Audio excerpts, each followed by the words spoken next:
Oh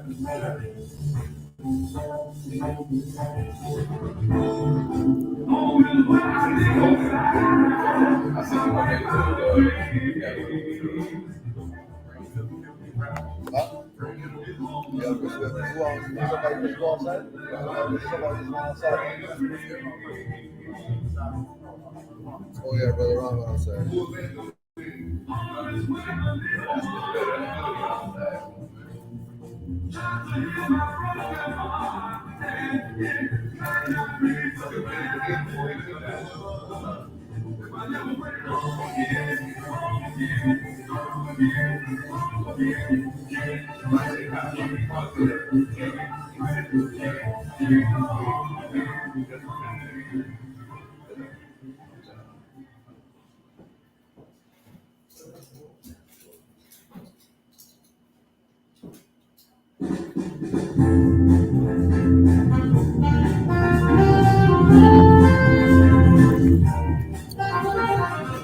You always go out of your way to impress me.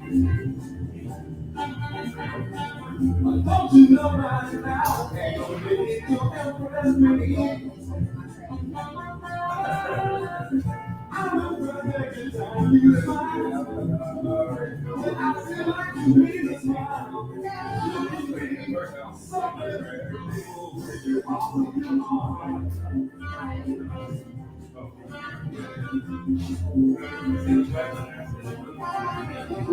Every morning when you wake up, I want to love this guy. I don't make you think it would take me to realize. Girl, the things you were ain't real. You never tell me that how you feel. Girl, you could be so very beautiful when you are who you are.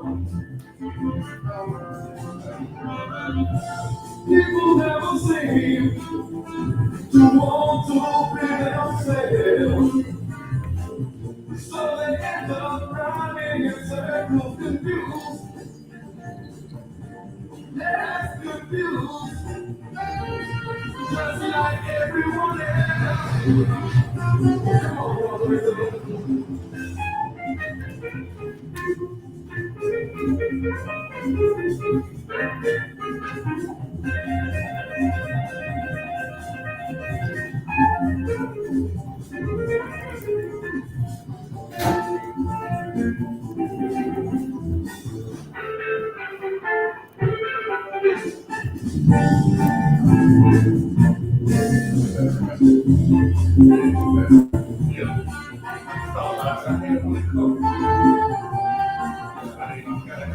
Every morning when you wake up, you put on the new disguise. Just how long did you think it would take me to realize about the things you were ain't real?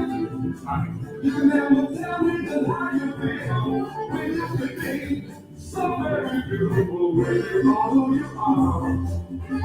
Yeah, when you are who you are. Yeah. Oh, when you are who you are. Yeah.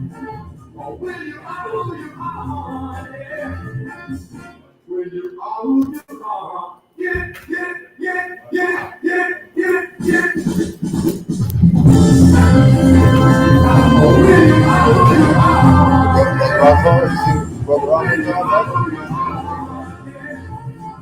Yeah, let's go. Go.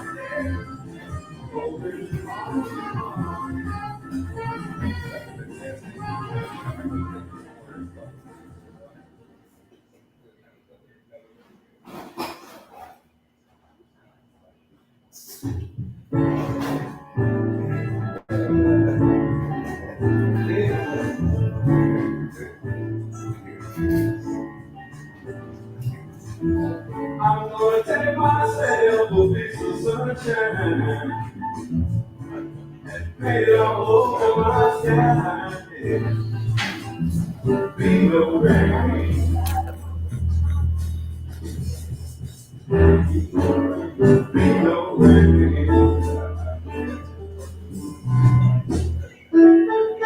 I'm gonna take the song from every bird and let them sing it just for me.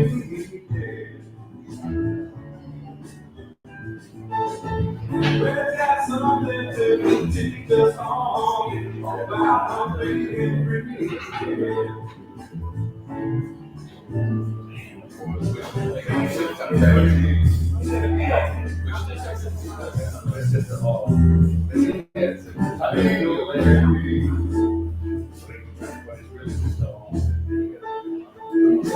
I think I'll call it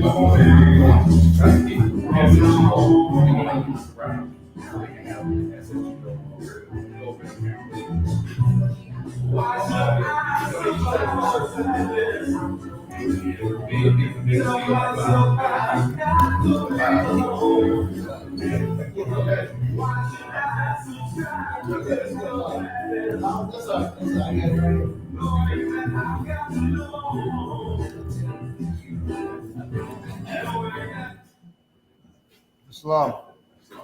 These Moors. Let's just rise and give our honors. If you like, you can partake. If not, you can just hold your peace. 5 on the left, 2 on the right. Allah, Father of the universe, Father of love, truth, peace, freedom, and justice. Allah is my protector, my guide, and my salvation. By night and by day, to our holy prophet, Islam. Let's start with our letters to be read every meeting and go over some things, and then we'll just open up for some discussion. A prophet warns all Muslims, governors, ordered to read proclamation at each meeting. I hereby inform our members that they must end all radical, agitating speeches while at work, in their home, or on the streets. We are for peace and not destruction. Stop flashing your cards at Europeans. It causes confusion. Remember, your card is for your salvation. Failure to obey these orders will be of severe consequence. We are for love, truth, peace, freedom, and when these principles are violated, justice must then take its course. Any member or group of members who hold malicious feelings toward the temple or the prophet, or violate the divine covenant of the Moorish movement, will receive their reward from Allah for their unjust deeds. All true Moors will and must obey the law as laid down to them by their prophet.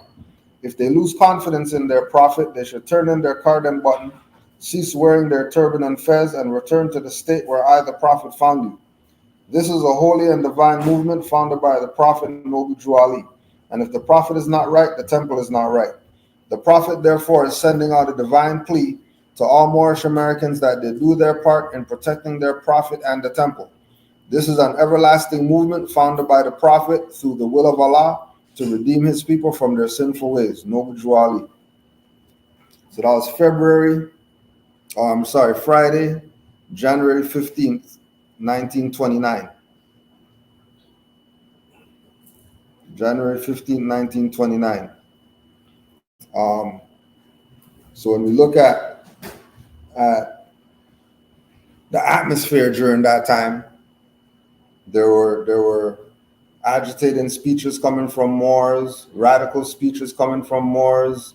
Juali had to come out and tell them that we're for peace, not destruction, because we were so wayward that even him being around, the prophet being in the flesh around these people, they didn't even see that peace is the way, and he's right there that they could go to the temple anytime.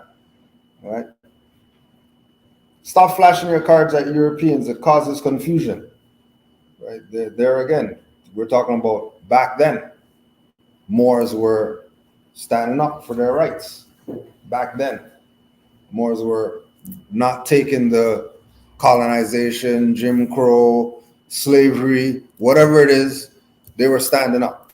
Now, some of them were going overboard, which is, who he's really referring to when he says stop flashing your cards at Europeans, right? We are for love, truth, peace, freedom. And when these principles are violated, Justice must then take its course. Any member or group of members who hold malicious feelings toward the temple or the prophet, or violate the divine covenant of the Moorish movement, will receive their reward from Allah for their unjust deeds. Because Allah is the one that guides the Moorish movement. Right? The higher energy, the higher force, the higher power, that is who guides this. And once you stray away from the principles, justice must then take its course. Right? So there was obviously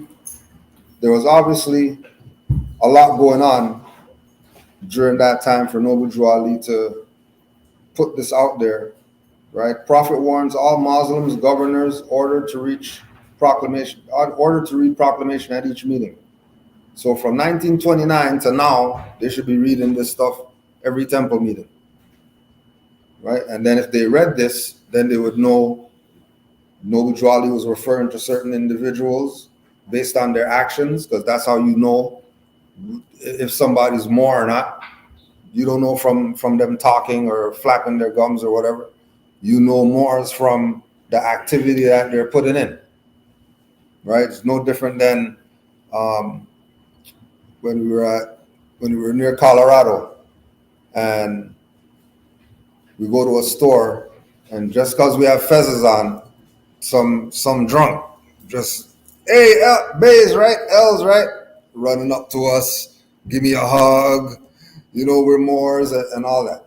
So there's something to the Moorish paradigm that people are drawn to, right? They don't know what it is. There's something that they're drawn to. And that's due to Moors who have been active over the years, Moors that we never know about, that's been going through whatever, going through all types of turmoil, getting kidnapped, all types of madness, just going through things just because they reach the end of the line. There's nothing else for me than knowing about my nationality and my birthrights and living by how Noble Drew Ali tells us that we're supposed to live, right? 5 principles, uplifting fallen humanity. Everything's in there, right? So there was another letter to be proclaimed at every meeting. And going back again with this theme, like, how is Noble Drew Ali in the flesh and he has to do this? He has to put these things out amongst Moors, right? Islam, I am glad to know that I have a few faithful Moors among you all, and I desire for them to know the truth and the divine truth.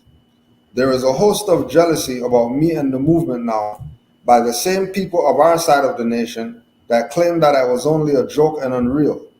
But now, since they have found out from the government officials and the nations of the earth that this is the only sole foundation that all Asiatics must depend upon for their earthly salvation as American citizens, they are working every scheme that they can to disqualify me, so they may take charge of the situation.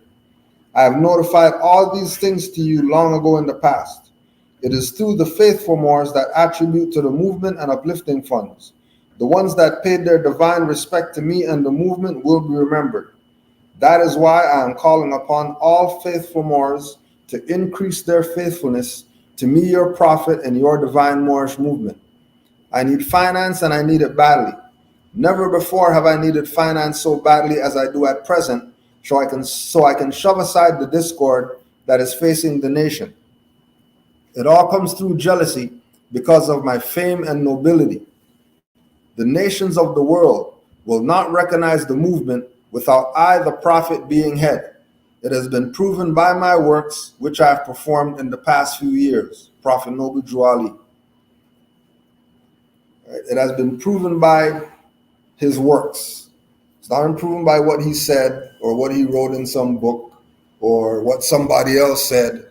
It was based on what he did, the works that he did. And when you go through all the Moorish literature, you go through the Moorish Guide newspaper, you go through the minutes of convention, and you realize that Noble Drew Ali was on The same level as they look at president, prime minister, governor, whatever.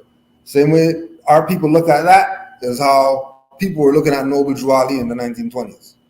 And everybody wanted to be around him. Everybody wanted to interact with the prophet. Right?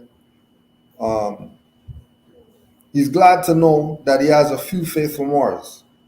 Going again. How is it that Noble Drew Ali is in the flesh and these people don't have faith in what it is that he brought? He's there. We got faith today. We wish we had some audio or whatever. We're talking about, yeah, man, if we see some audio of the prophet or a black and white video of him walking or something like that, it'll be absolutely different than us just having these pictures. But with these pictures and with the lessons and all that, we can see, okay, yeah, this is the way, the truth and the light. This is the same way that Muhammad was talking about it's for the people, Jesus was talking about, Buddha was talking about. You talk to anybody in every culture, they're going to show you that they have some Christ, whoever, that they put on a pedestal, they walk them around the city, and they look like brother. Or they look like Moabite women. Right?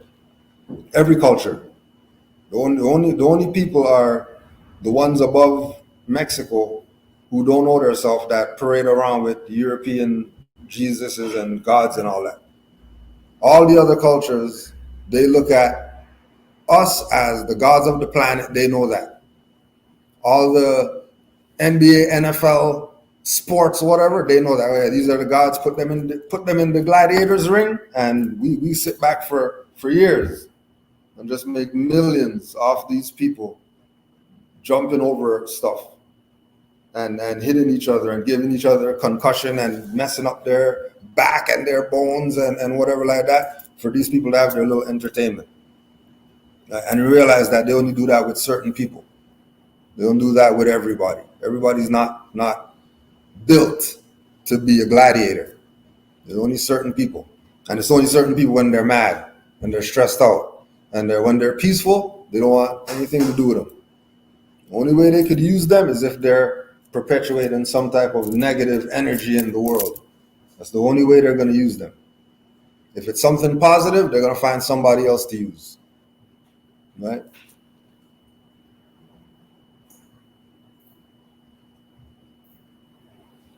And the last letter to be read was to the members of the Moorish Science Temple of America. Islam. This is the instruction from your Prophet Noble Drew Ali. Be faithful unto your forefathers' divine and national creed, that you would be blessed for your good deeds that you sow in the flesh. Allah is the one that judges the world, and his judgment is now on, but the weak can comprehend it not. The end of time is drawing near, so says Allah to his divine prophet, I Noble Drew Ali. And that's why many hearts have been turned to stone. Many have eyes to see but cannot see, ears to hear but cannot hear, lest they would be confounded of their sins. These are trying hours now, dear Moors, and every evil spirit is moving, and they are trying every weak mind to overthrow and drag out the true foundation that has been laid, and to cause confusion in the minds of the ones that do believe. But if you have the true love of Allah and the spirit of your forefathers, you fear not what you hear or see, but will sacrifice the utmost of your very life to protect your movement and your profit. Watch your enemies, dear Moors. Your enemies are the ones that speak against your prophet and ridicule him to the very lowest, and the ones that speak against your divine and national principles of your temples. Act accordingly, and Allah would bless you for your good work. Peace, your divine prophet, Noble Drew Ali. So those are two letters that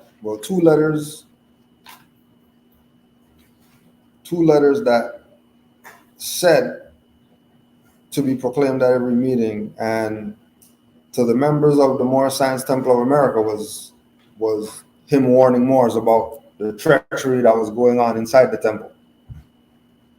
Right? And then going back to the first letter where he said, if you have no faith in this, just turn in your card and button and go back to the state where the prophet found you.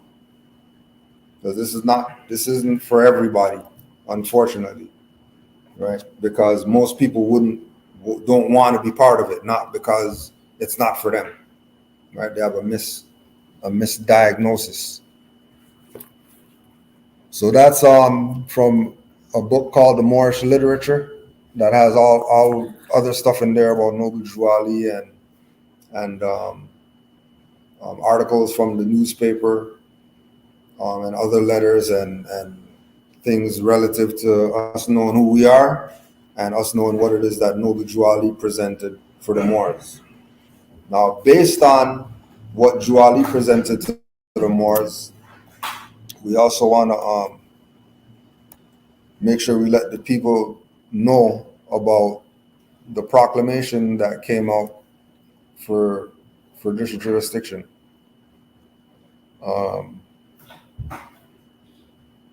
When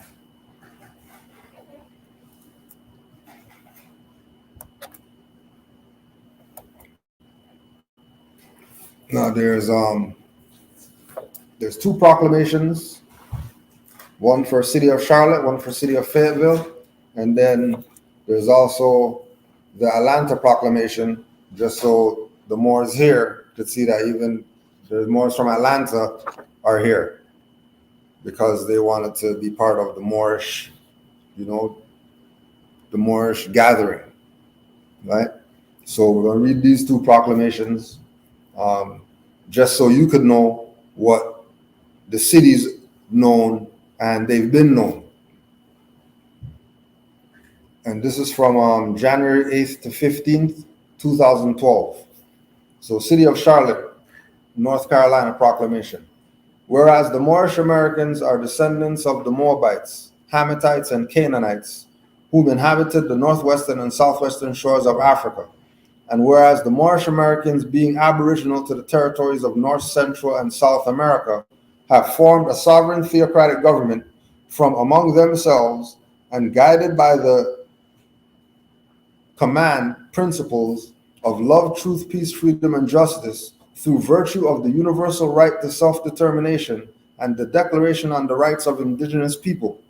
And whereas on January 8th, 1886, Noble Drew Ali was born in North Carolina, destined to become the first patriot of his mentally enslaved Moorish American people. In 1912, he was later anointed as El-Hajj Sharif Abdul Ali by the heads of Egypt and the Holy City of Mecca to return to the United States and as the last prophet and founding father of the newly risen nation of Moorish Americans. And whereas there are planned events during Moorish American Week where citizens of Charlotte can learn about the history of Moorish Americans. Now, therefore, I, Anthony R. Fox, Mayor of Charlotte, do hereby proclaim January 8th to 15th, 2012 as Moorish American Week in Charlotte and commend its observance to all citizens. Witnessed by my hand, official seal, City of Charlotte. City of Fayetteville proclamation. Whereas Moorish Americans are the descendants of the ancient Moabites, Hamathites, and Canaanites, who were permitted by the old pharaohs of Kemet to cross from East Africa and later form kingdoms extending from northwestern and southwestern shores of Africa, the Atlantis Islands, onto the present continental Americas, and whereas the native Moorish people of the Americas are now united in order to again link themselves with the family of nations, and the Moorish Americans have formed a sovereign theocratic government guided by the principles of love, truth, peace, freedom, and justice, through virtue of the universal right to self-determination, as well as the Declaration and Rights of Indigenous Peoples guaranteed in the Charter of the United Nations. And whereas on January 8th, 1886, Noble Drew Ali was born in the state of North Carolina and destined to become the first patriot of the Moorish American people. And in 1912, Noble Drew Ali was anointed El-Hajj Sharif Abdul Ali by the heads of Egypt and the Holy City of Mecca to return to the United States as the last prophet and founding father of the newly risen nation of Moorish Americans. And whereas, as a result of the congressional ratification of the 13th Amendment in 1865, the Moorish people were emancipated from slavery. Now, therefore, I, Anthony G. Chavone, Mayor of the City of Fayetteville, North Carolina, do hereby proclaim January 8th to 15th, 2012 to be Moorish American Week. And then his signature. Right? And then that's just here. And this is the city of who they're acknowledging that the Moorish people were emancipated from slavery, not the Negro, black, African slave or whatever. Right? That letting everybody know that these people who were emancipated from slavery were the Moorish peoples. This is city of Fayetteville. So if they know that these people are Moorish people, and the people don't know that they're Moorish people, that's why the people get all the abuses that they get. Because these people know who they say are the city of whatever, they know who the Moors are. And this is wherever, anywhere you go. Anywhere you go, there's going to be some demographic of people who, as soon as you say Moors, they know exactly what you're talking about. There's not going to be any debating. They don't want to fight about it or whatever. It's just an accepted, acknowledged fact that the people who are classified as black, Negro, colored, whatever, blood, Crip, whatever name they want to use for them, they're actually Moors. Right? And then this one is the Atlanta Proclamation. The Moorish Americans, whose ancient forefathers were the mothers and fathers of the human family, stand in these days as a committee of descendants from the ancient Moabites, Hamathites, and Canaanites, who were permitted by the old pharaohs of Kemet to traverse from East Africa and later form kingdoms extending from the northwestern and southwestern shores of Africa, the Atlantic islands, onto the present-day continental Americas. And the Moorish Americans are teaching their people their true nationality and divine creed, that they may become better citizens and know they are not Negroes, colored folks, black people, nor Afros, because these names were given to slaves by slaveholders in 1779 and lasted until 1865. In this era of time, as all nations are seeking peace, the indigenous Moorish peoples of the Americas are now united to link themselves with the family of nations, and the Moorish Americans, being aboriginal to the territories of North, Central, and South America, have formed a sovereign theocratic government, and guided by the command principles of love, truth, peace, freedom, and justice through the virtue of the universal right to self-determination, as well as the Declaration of the Rights of Indigenous Peoples guaranteed in the Charter of the United Nations. And on January 8, 1886, Noble Drew Ali was born in the state of North Carolina and became the first patriot of the Moorish American people. In 1912, he was anointed El-Hajj Sharif Abdul Ali by the heads of Egypt and holy city of Mecca to return to the United States as the last prophet and founding father of the newly risen nation of Moorish Americans. And on January 15, 1865, slavery was abolished in the United States with the congressional ratification of the 13th Amendment. The Moorish Americans, through self-determination, are unfolding as a pure and clean nation. They are who their forefathers were yesterday. Now, therefore, I, C.T. Martin, member of the Atlanta City Council, and on behalf of the citizens of Atlanta, humbly request patronage of all true American citizens to assist the Moorish Americans in their magnanimous task to uplift fallen humanity, and hereby proclaim January 8th to 15th, 2013 as Moorish American Week in the city of Atlanta. C.T. Martin, Council District 10, signature.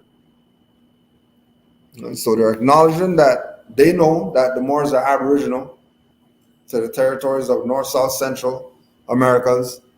They know that Moors have formed a sovereign theocratic government, which they also know from the rights of indigenous people that these Moorish people have a right to self-determination, which means if we have a right to self-determination, then we can determine for ourselves who we want to be our whatever, what food we should have, whether we should have a grocery store over there, whatever it is, we could do that on our own without their involvement, the people who claim to be the government.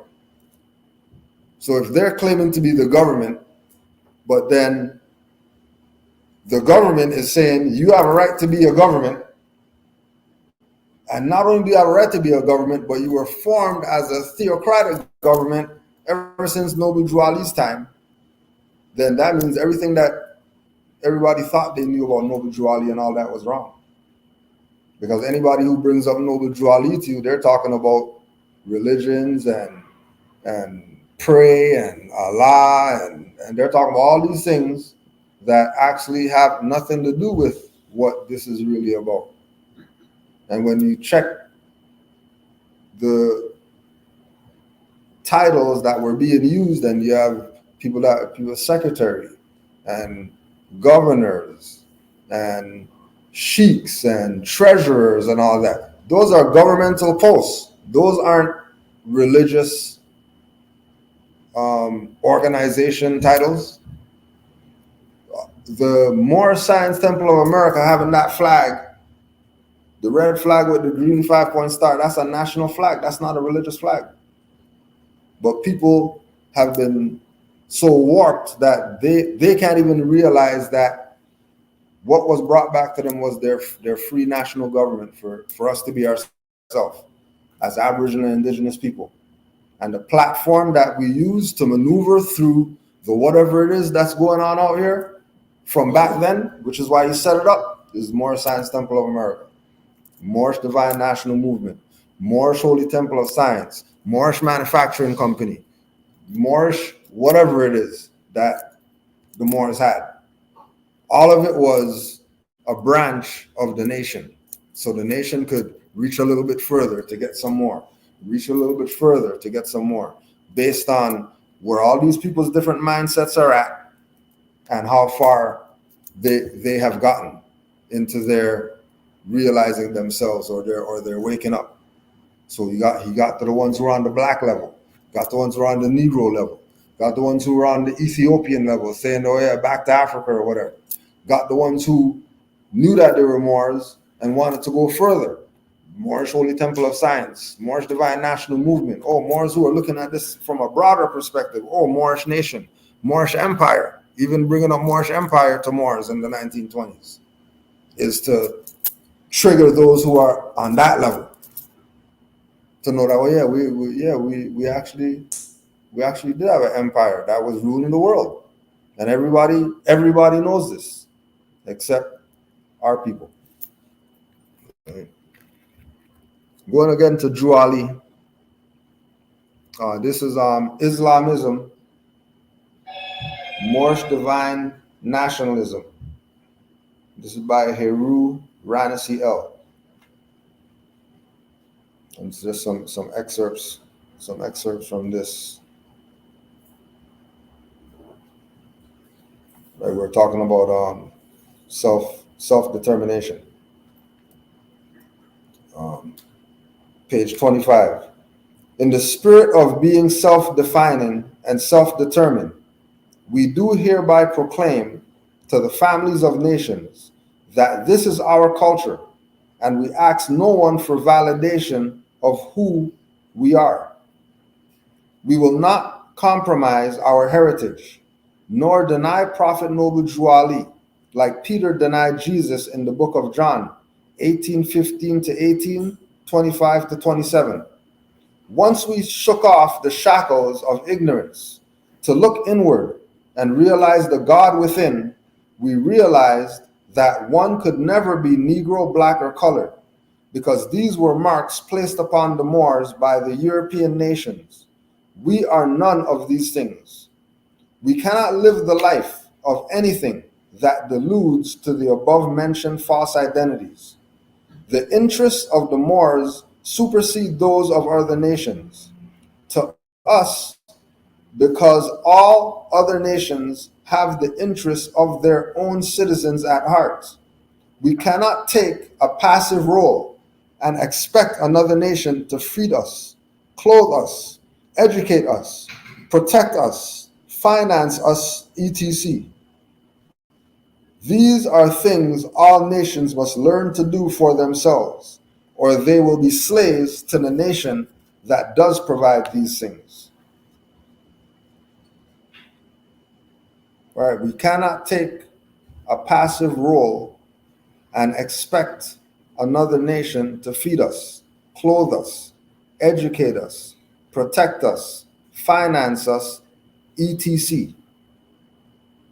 And then when we go check the record of what we have with Noble Juali, we know that they had manufacturing company.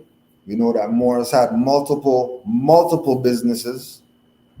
All Moors were in some type of business for themselves, and whatever they got, they were bringing it back to the nation. There was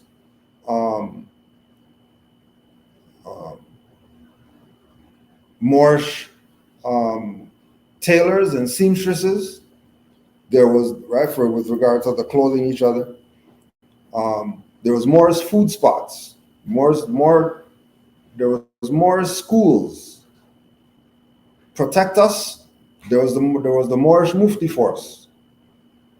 There was Moors who were in the National Guard, and when you go through the literature, that Moors are bringing all the arms with them when they go with Noble Juali wherever or somewhere, because there were Moors who were down with this, that were even part of U.S. Different offices. Right? We look at Oscar the Priest. He was running in the U.S. stuff. And because of Moors, he won. And it's known that he won. It's a known fact that Chicago 1920s, the biggest deal was Oscar the Priest winning. Right? So all these things were laid out for Moors to be able to emulate and still have that today, 100 years later.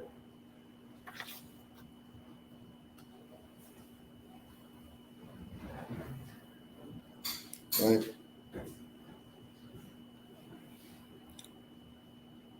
Page 31.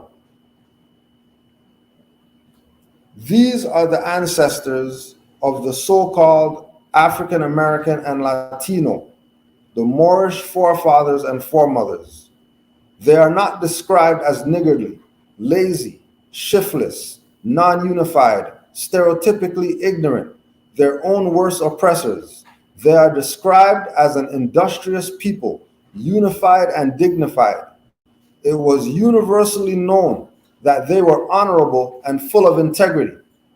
They introduced foods into Spain, were not known prior to the royal Moors stepping foot into Spanish soil.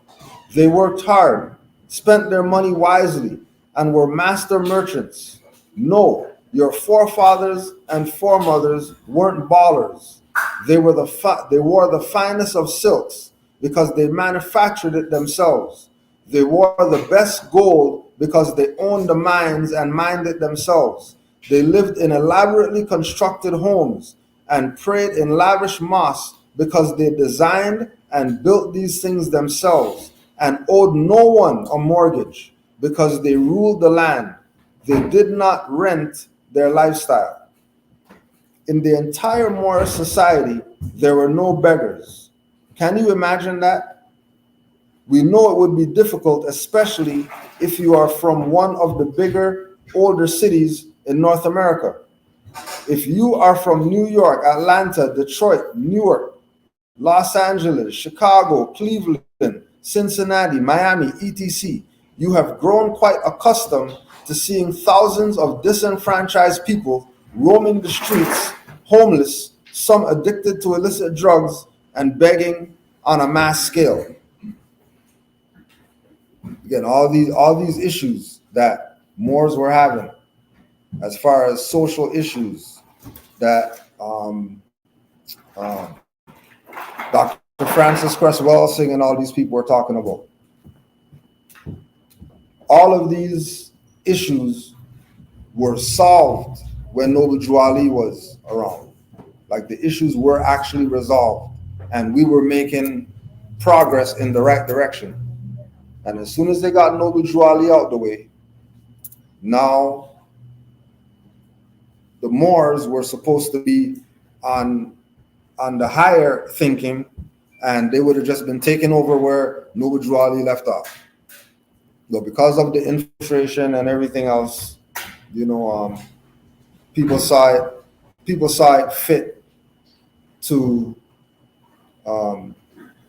actually mess this up, right?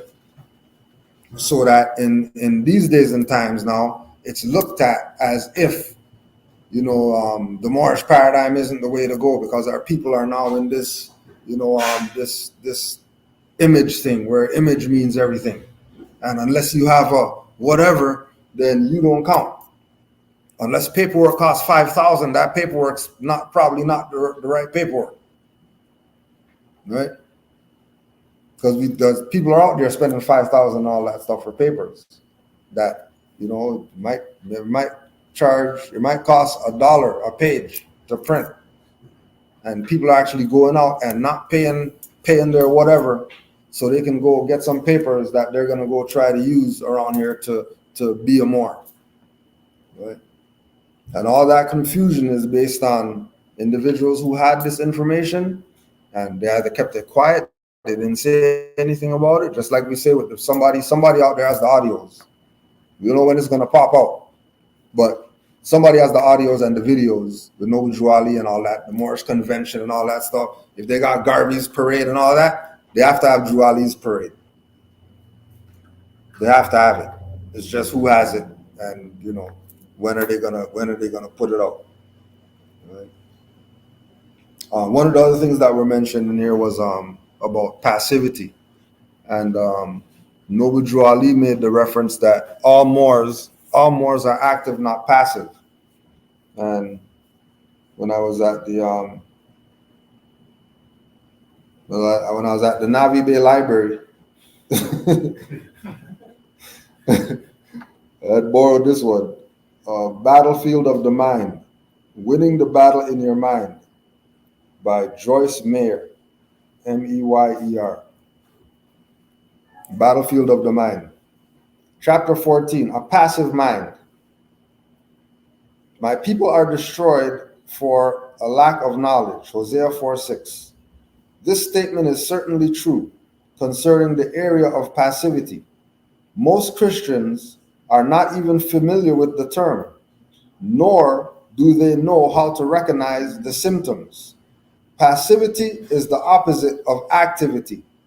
It is a dangerous problem because the Word of God clearly teaches that we must be alert, cautious, and active, 1 Peter 5:8.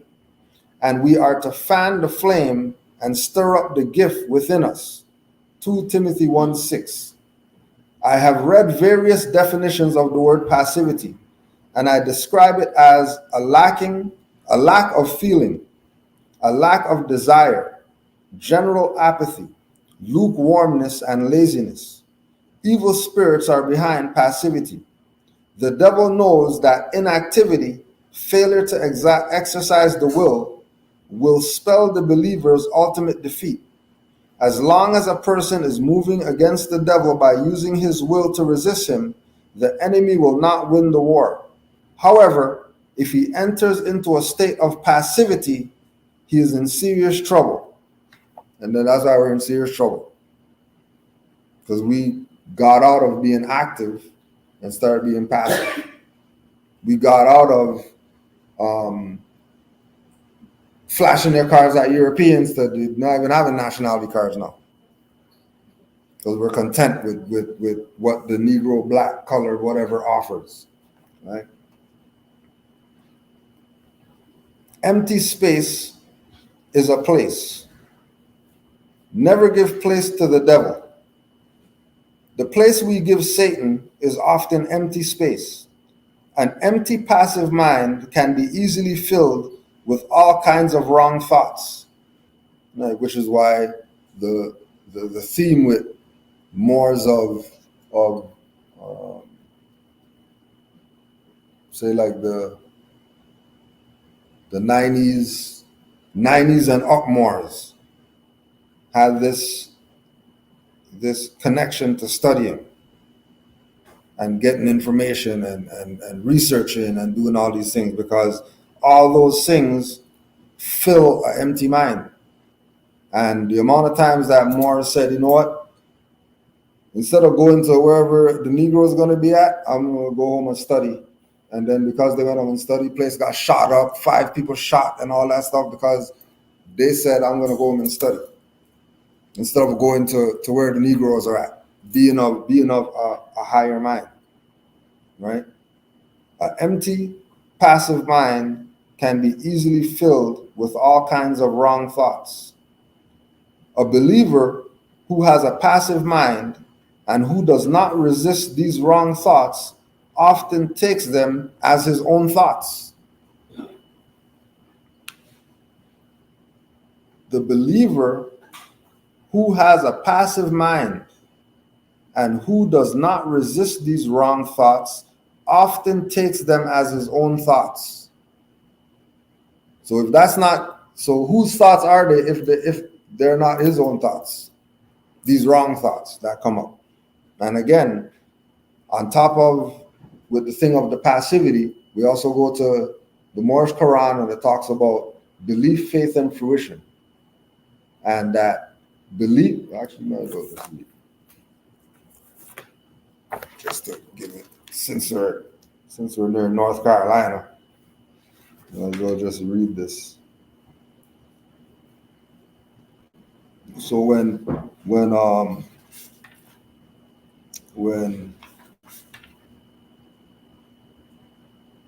they're talking about the believer, right, and then we're looking at the believer as, you know, the direction where we want to go, right? To get to wherever, you know, you got to start having, you got to have belief or whatever. This is what Juali was teaching in the 20s. Salvation is a ladder reaching from the heart of man to the heart of Allah. It has 3 steps. Belief is first, and this is what man thinks perhaps is true. Right? Belief is first, and this is what man thinks perhaps is true. And faith is next, and this is what man knows is truth. Fruition is last, and this is man himself the truth. Belief is lost in faith, and in fruition, faith is lost. And man is saved when he has reached deific life, when he and Allah are one. So the journey is supposed to be belief, and then from belief to faith, and then from faith to fruition. But then whatever ritual they do to keep our people stuck in belief, so they can't get out of that. And then the ones that get to faith get stuck in faith, and they can't get out of that into fruition. All because of them having a passive mind, because the passive mind is only to the believer, right? So the believer has the passive mind, does not resist the wrong thoughts. And that's because of the passivity. Because they're passive, there's no resistance. Because they're passive, anything goes. It's like when they say lack of discipline, and you're supposed to be disciplined in certain things if you're going to get a particular outcome, and then the people don't want to put in the time as far as the discipline in order to get the outcome. But then when the outcome doesn't happen, then the devil did it, and the whoever did it, and well, that guy, he should have, and when it was really them having a passive mind. And that if their mind was active, in the sense of, with this information, studying your Moorish history, forget about the black history, the Negro history, the whatever history, study the Moorish history. In studying the Moorish history, then you're going to get all these gaps filled that were supposed to be already clear if we're studying this information right. We have all these master teachers, and we still can't figure this stuff out yet. How much teachers we need to figure out our issues? Whether male, female, whatever school thought, you name it, everybody sent somebody, and everybody say, yeah, okay, yeah, this guy, okay, yeah, this guy, okay, yeah, this lady, okay, yeah, this one. Okay, and nothing's working, and been not working. When again, there's a template. Just go check Noble Juali. Use him as the timeline. He's 1913 to 1929. And then go do your research. How many black whatevers were around 1913, 1929? And then that'll give you a outline as to who was doing something during that time for our people. Right? And then you go, and then from 1929 to today is everybody else. And then when you check 1929 to today, you realize that everybody who anybody ever put up front to us to be the whatever that's going to save our people, all of them know about Noble Juali, and they know that we're Moors and all that stuff, and they just decide not to tell. And them deciding not to tell is again why, this is some stuff that Brother Navi and I have been talking about this since the last time I was here. What was the thing again? Where was it at again? Where was the Sanford? Yeah, at Sanford. Right? So, and then that was myself, Seton Bay, Taj Street Bay, Alim Bay. That was then. And then we look at what's, as we go through the transitions from the different times that we've been to different places. And then it's still the same people, but then, you have, a more that said, well, after we did that thing, about 10 Moors popped up out of nowhere. Or after we did that thing, man, we can't stop getting Moors coming and saying, I saw that, I didn't know that was happening out here, whatever, But it's all about the activity versus the passivity. And active isn't just some court, whatever, or some situation that you got going on, or whatever. Active is these type of things. A venue where people can get together that's on the same mind frame, so we can try to get some stuff done. Because the only way it's going to get done is if the people are in the same mind space.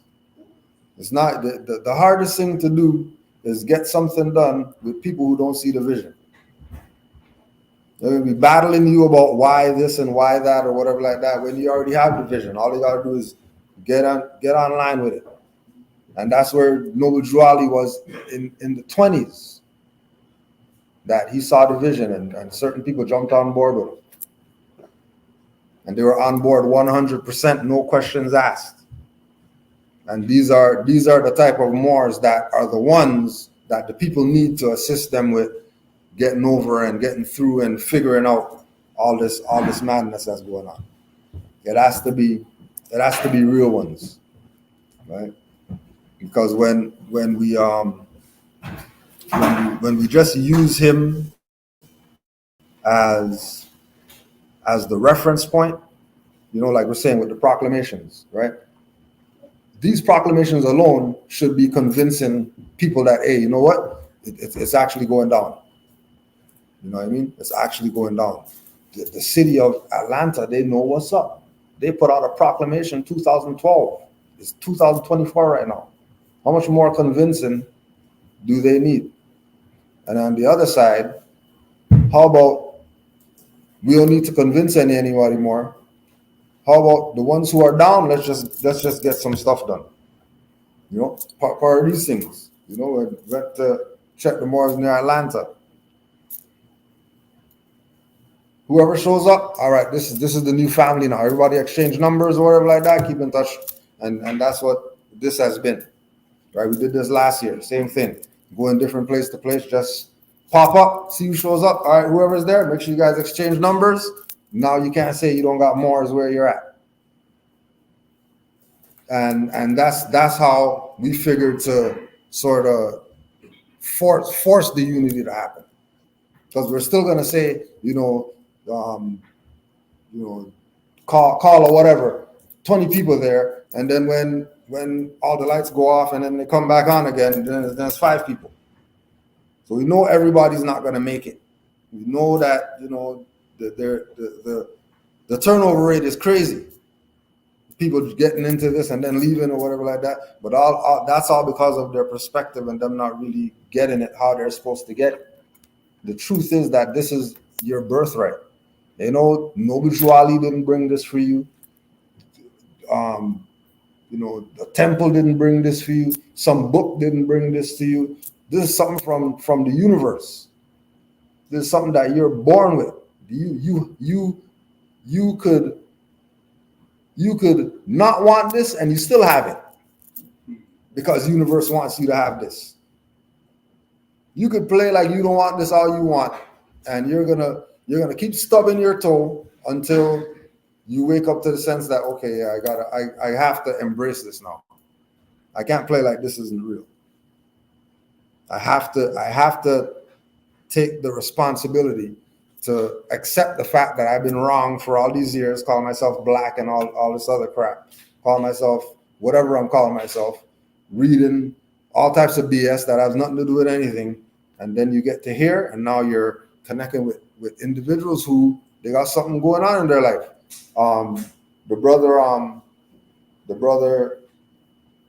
The Black Dot said something years ago at a lecture. That if you got 9 broke friends, you're probably going to be number 10. So you better watch who you have around you, because negativity is a whirlpool. It's a black hole. That's what will suck you in, and you won't have a chance after that. And so some of these Moors who, even in this, who sacrifice, what I mean, said that they're a Moor, went out there, I'm a Moor, get caught up with some Negro or whatever like that, then some issue happens. Damn, I shouldn't have, whatever. All right, well, next time comes again, and I'm on this info, and then something happens, some BS happens, just because you know better, you read it, and you said, oh, that's not, and then some BS happens, right? You only get so many chances of those. Like, you only get so many chances of those to, fall on your elbow. Eventually, you're going to fall on your elbow, break your elbow. I suggest stop falling on your elbow, opposed to testing it to see how long you could fall on it. Because that one time, you're going to get, that wrong highwayman or something like that, who he's not going to be playing any of the BS.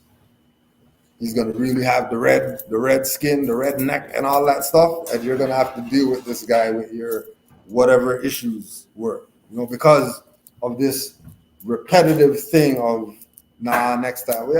You got signs of the Moors, you're seeing all these signs, symbols, all stuff. It's just falling on you. You can't even escape the Moorish paradigm. So much stuff Moorish is happening. So many stuff you're seeing. How many people even in here, as soon as they found out about triple numbers being angel numbers, now you can't stop seeing triple numbers. You can't stop seeing it. Everywhere. Somebody called you about something. Yeah, meet me at whatever. Triple numbers the address. Like, what is this? Car passing by, triple numbers on the plate. Another car going that way. And, you just mentioned blue. Blue, something happened. There's going to be all these signs and symbols to bring you to the place where you could actually finally cross the threshold. And then now, again, going back to the activity that, when we say proclaim your nationality, be a Moor or whatever like that, it's about your living. It's about being that. Anybody can say whatever. Can you repeat that, Garcia? Huh? Can you repeat that? When we say we're Moors, or somebody thinks that they're becoming a Moor, or they're awakening to the fact that they're a Moor, however you want to place it, however you want to put it, the objective of it is to be it, not to be talking about it. It's about actually experiencing it, right? And then once you experience it, now you know. And nobody can't tell you anything after you know. Once you know, like for the Moors in here that have their fezzes on, it's an experience opening the box and putting a fez on for the first time. There's something in that only somebody who did that knows what that is. Wearing a fez for the first time, going out somewhere, and everybody looking at you, and you know they're looking at you, and you know they never look at you before or whatever like that. All of a sudden, you're the center of attention because you have a fez on. You know, mothers know with the turban that all the time when you have your bonnet and all that stuff, ain't nobody paying you no mind, right? Sparkle, fluorescent, doesn't matter. They don't really care. You put a turban on, now people are running out, looking out the window, peeping at you, running up to you. Why are you wearing that? Well, how come you have a dot on your head and all that? Because this is not something that our people are supposed to be doing. You know, they have us thinking that we're really the jigaboo, the nigger guy running through in the whatever like that. They really think that that's who we are as a people. They don't know about the legacy and all that, which is again why, you know, the whole point of being this. Because when you are this is like like the radar. You know, being more is the radar, right? It's either gonna draw people to you or it's gonna catapult people away from you that you definitely wouldn't need around you anyways, which is why they're way down there instead of you having to deal with them. Because once you get on this, everything changes. Your frequency changes, your energy changes, your smell changes, how you see stuff changes, how people look at you changes. All this is going on real time, like it's because remember, there's no we don't have a guidebook or whatever how to be Moors or something like that, right? You know, the any other religion, whatever like that, they have something that they could look at and say, oh, we used to do it like this. Okay, now we could do that.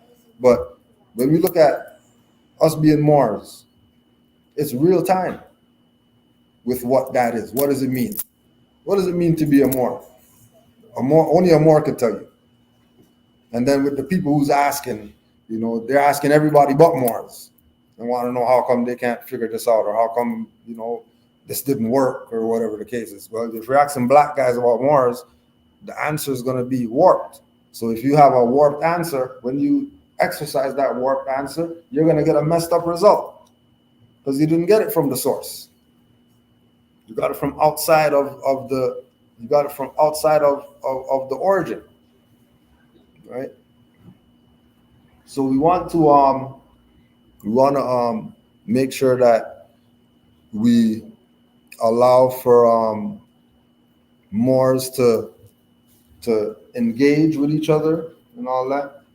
So we want to open up the floor if anybody has questions, if they have any comments, because we know that our people getting on this wave of, you know,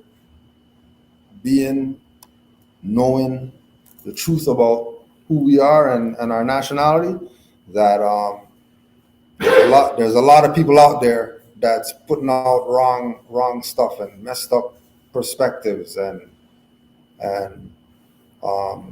there's a lot of damage control that we have to do, because people ask the wrong people and they get some crazy answer sending them into places where they don't even need to be for what it is that they're asking.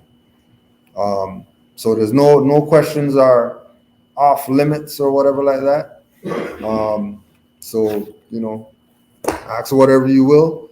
One thing we want to acknowledge No Bookstore and Cultural Center for allowing us to be at the platform, and also all of you for just being here, being present. We know in in the Moorish paradigm, it's hard to get this stuff going. But again, this is um, a start.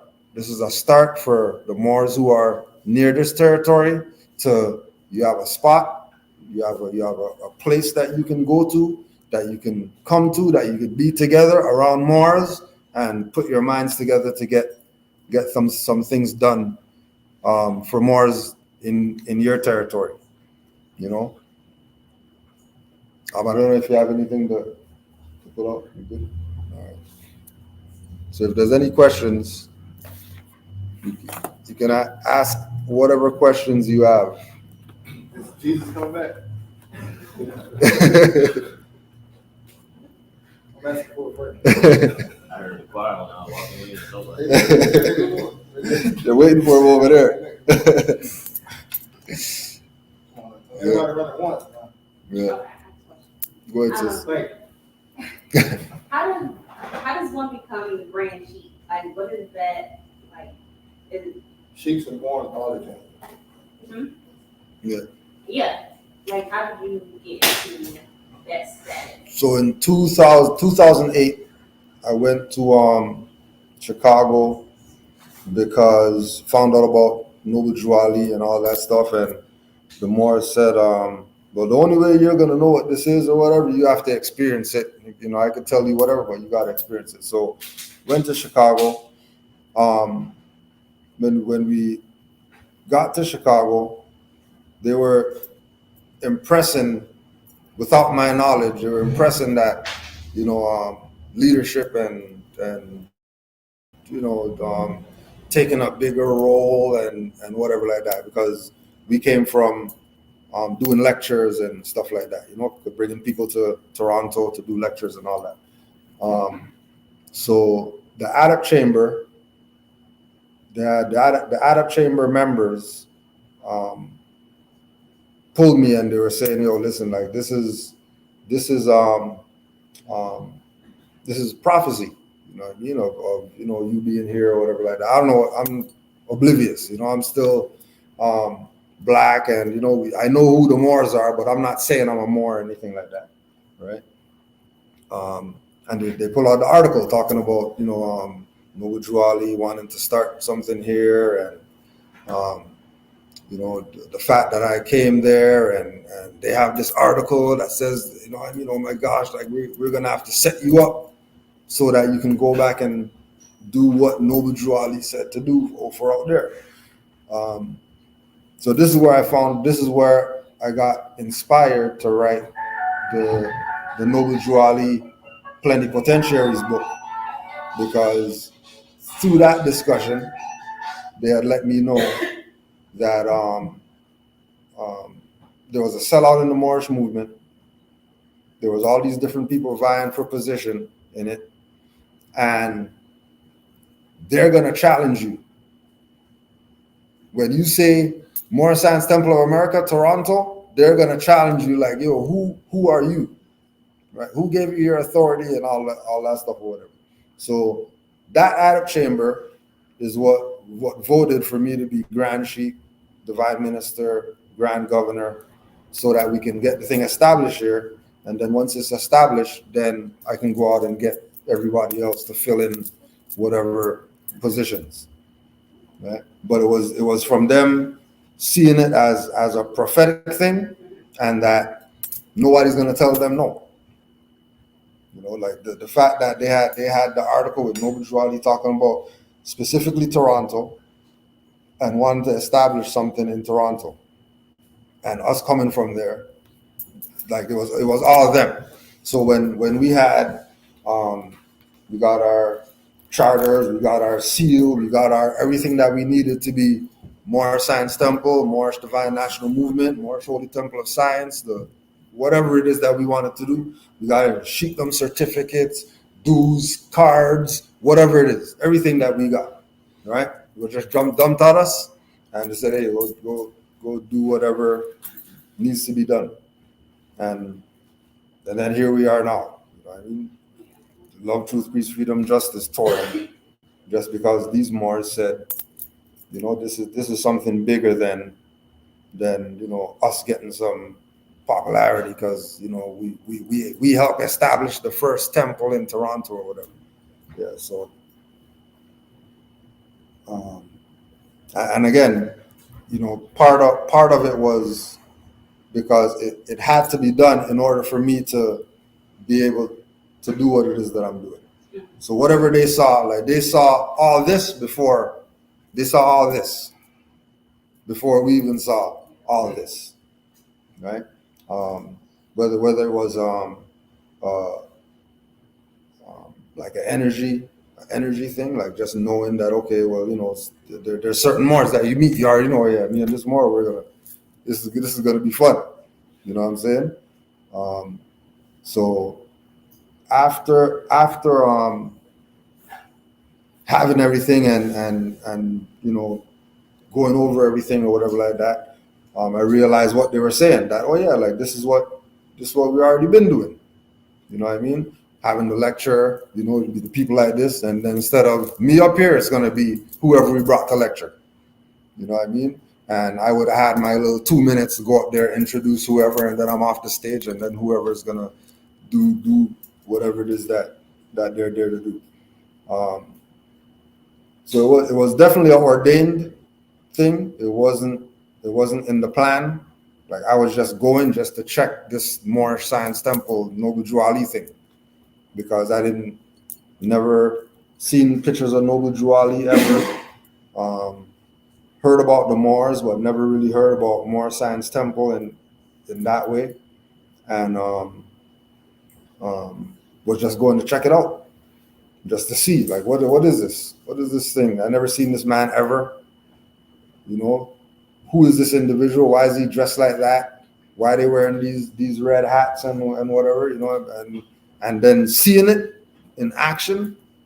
And like for example,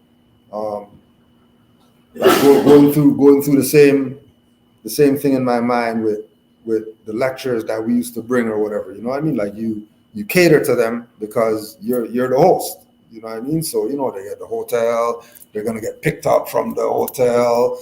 Taken to the food spot. You're gonna take care of their food, whatever like that. And then I come to the temple, and then it's the same thing. People holding my door. Let me get your bag and all that stuff or whatever. And I'm like, damn, this is the exact same thing. You know what I mean? They have you feeling like somebody. Have you feel important? You know what I mean? They don't know you from anybody, and they're taking your bag, holding doors for you. Just doing things that you didn't get when your own family or whatever like that. You're not getting this treatment. These strangers going hard like this for little old me or whatever. I get used to this thing. This is good. I get used to this, And then just seeing their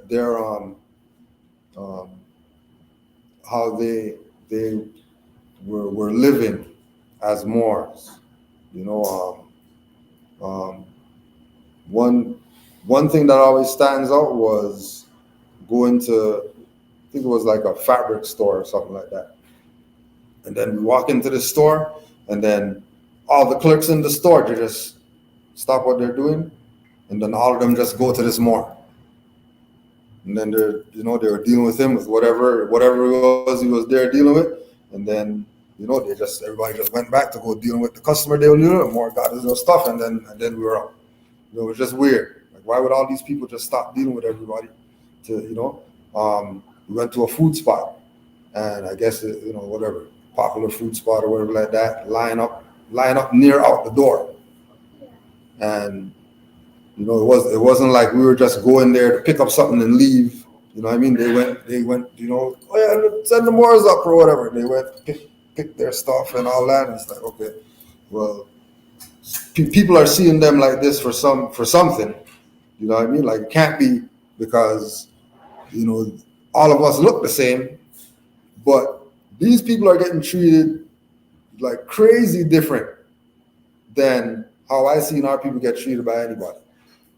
And then this is their own. This is Europeans at the time, they were they were they had Moorish tags and all that, and then we're passing people getting pulled over for whatever. You know what I mean? We're passing people getting pulled over. These people have like Moroccan whatever plates or something like that, and you're having no issues. Like they're not pulling you over like they pulled that guy over. Like what's going on? You know what I mean? And it was just a surreal. It was a surreal experience.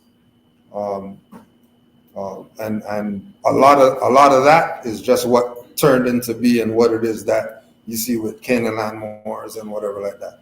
It just turned into whatever it is that we were taught. We just we're just going to implement what it is that they're doing and just keep this thing moving as easy as possible. But it's been great so far. It's been great. It's been a crazy experience. Just being able to see this working for real, like in real time, seeing it working. You know what I mean?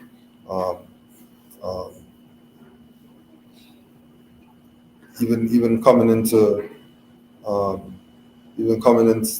into the realm of this and wanting to do something different, do something, organic.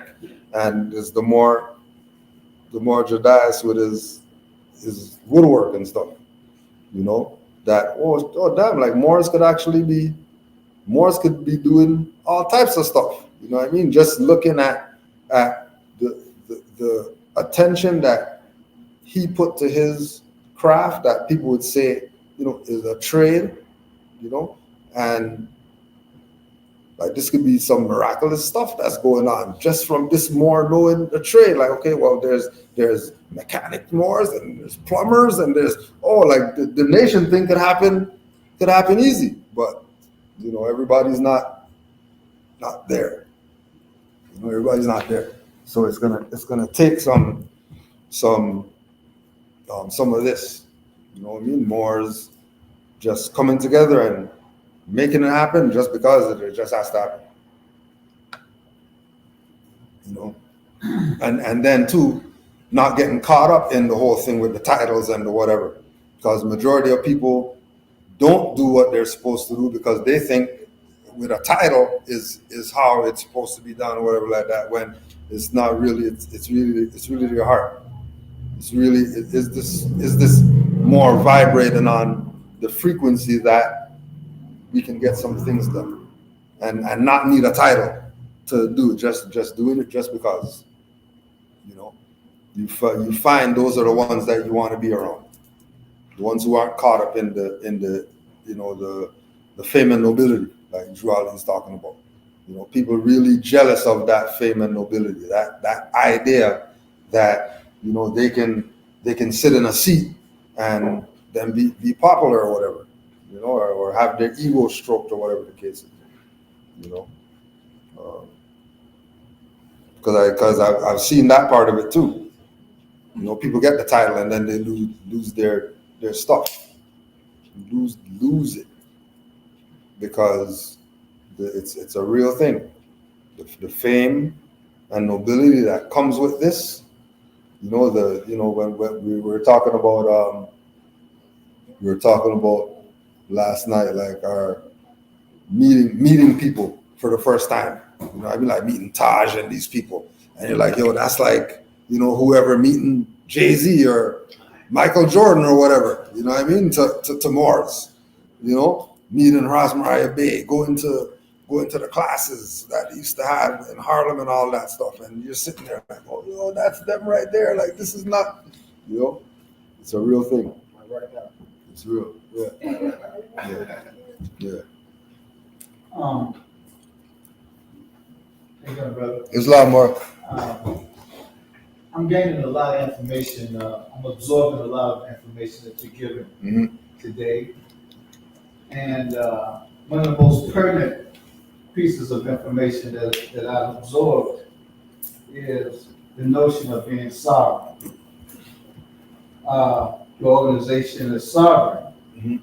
That means, to me, that you're seeking land, you're seeking institutions, you're seeking an economy, you're seeking all the things that are necessary to be self-sufficient and self-sustaining. Yeah.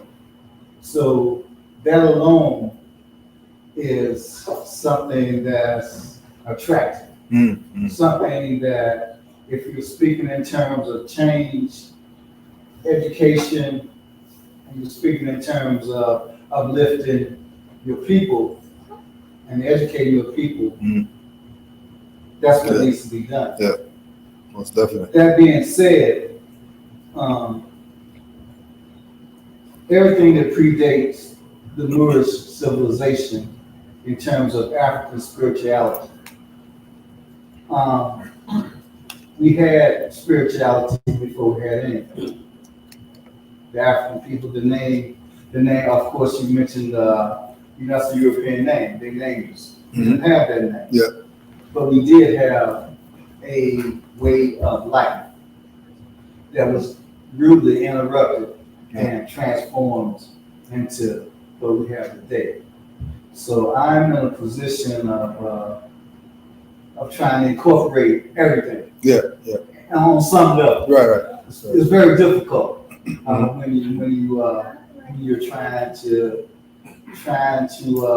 identify things and have a place for these things, but most importantly, a way of collaborating until we figure it out. Yeah.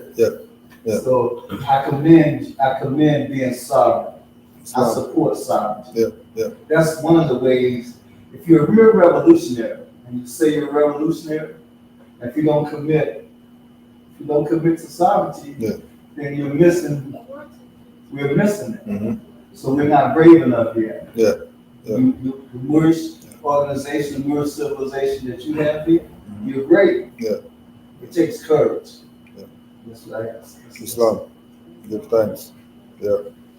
And I mean, it's like they say in it's like the scriptures say, "Ye are gods," but a lot of people, they're not going there, even though the son of God said, "You're God too," and they're still gonna say, "Well, I don't know, I don't think I can do it," or whatever. When that's the man, like he's telling you that it is, So it's just something where once we, like you're saying, putting everything together, right? That's really what it's about. Realizing that regardless of what the denomination is, regardless of whatever the skin tone is, regardless of whatever the language is that we speak, the common thing that we all have is that we're dark skinned. And that alone starts that ripple of the sovereignty.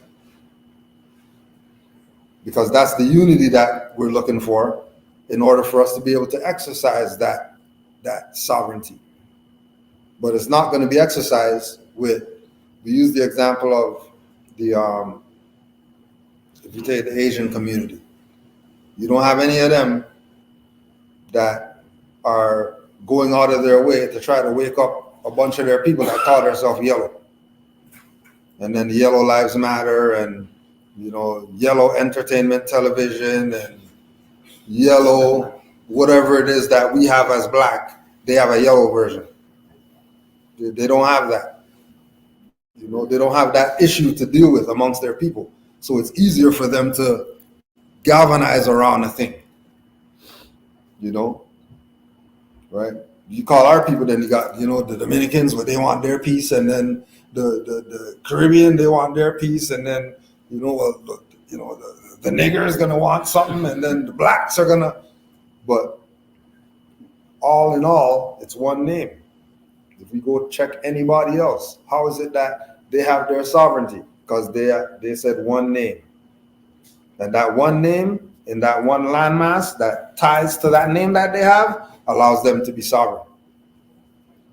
And then we're saying, instead of Negro, black, colored, since we're in the Moorish Empire, then why don't we say that we're Moors so we can have this sovereignty?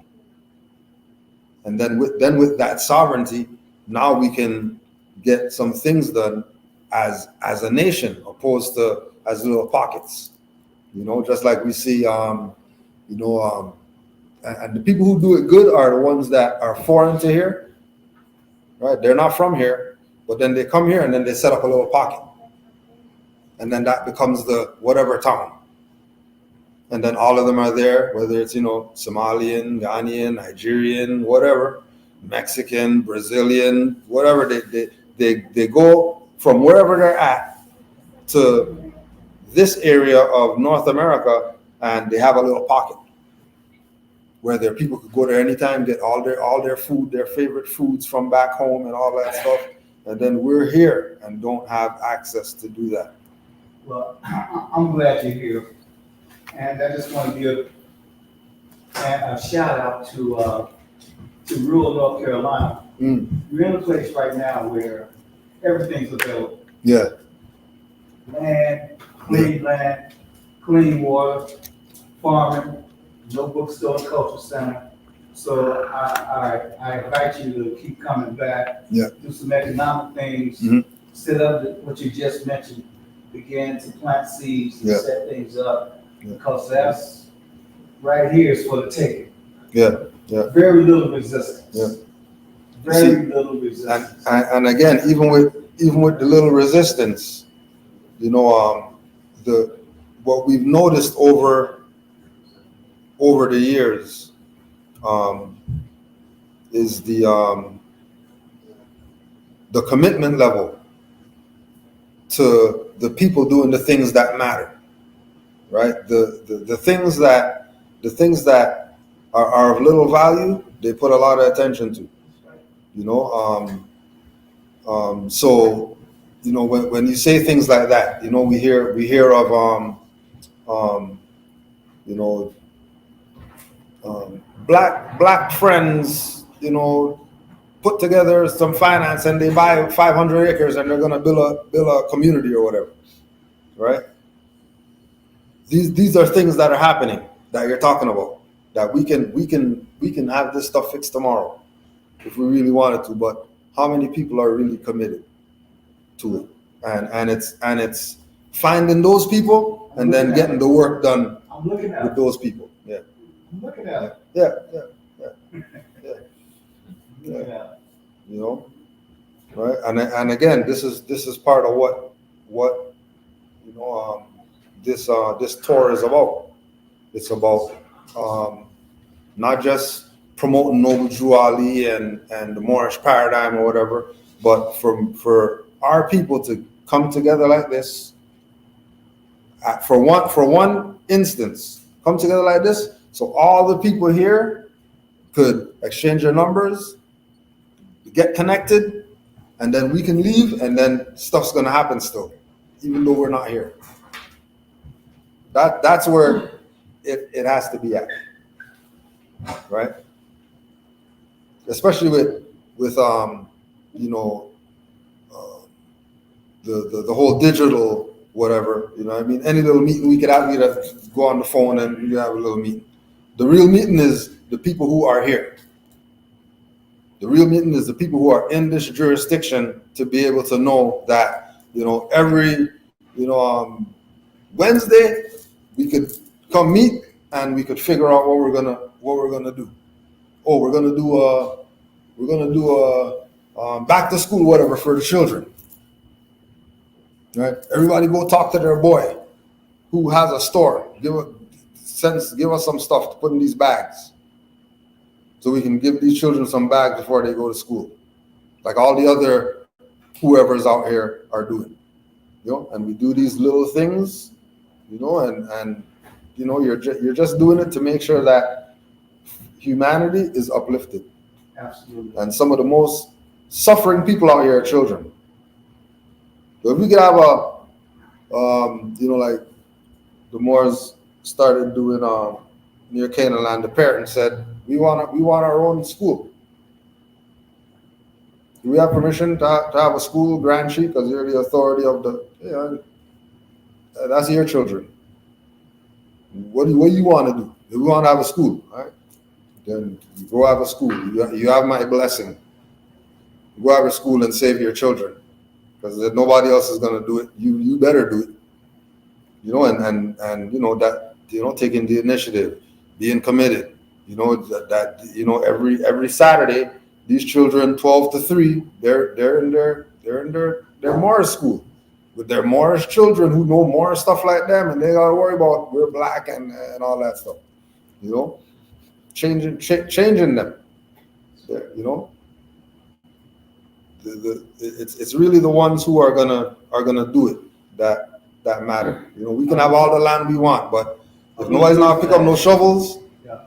Newsflash, we're doing it. Yeah. We're doing it on a daily. Oh yeah. Right here. Oh yeah. Right here, this little precinct right here. Yeah. Schools, parenting, you name it. Mhm. Agriculture, you name it.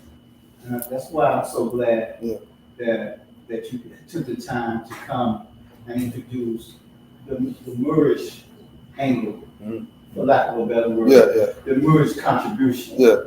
And they have the role that this community could play. Yeah. And we welcome you. Yeah. We welcome you because we working every day. It's not a bunch of lip service. I mean, we have a state-of-the-art community center next door. The doors are, if this place was to overflow, we just walk 5 steps. Yeah. And we can utilize that. So there are things in motion, nation building type projects. Yeah. And I feel real good. Yeah, that's because good. I'm involved. That's good. I'm engaged. I don't feel because I'm doing the work. Right. So that makes me get up in the morning. Exactly. As opposed to the ones who we try to figure it out. Are you getting it? You're already there. I don't have time. Right. I'm too old. Yeah. I don't have time anymore. So I identify with the people that I see movement. Mhm. And that's where I choose to spend the rest of my life. Yeah. Islam. Say 5 steps. Yeah, more good. Like 5 steps. 5 steps. Oh, okay. Any other questions, yes, brother? I'm from this area, and I've been kind of studying a little of the Moorish now, but even to a lot of it. Mm. Also from the core group within this area that we can study with and learn with. Yeah, brother Navi, just connect with him, and you know, it's every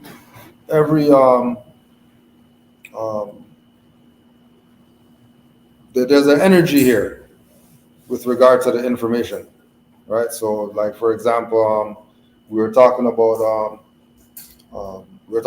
at the barbershop, you know what I mean, and you know, and then I was thinking about Brother Kush, and you know what I mean, this whole thing with you know, that being somewhere where, you know, you could sort of, you know, get the ball rolling with people, and then you have a spot where you could send it.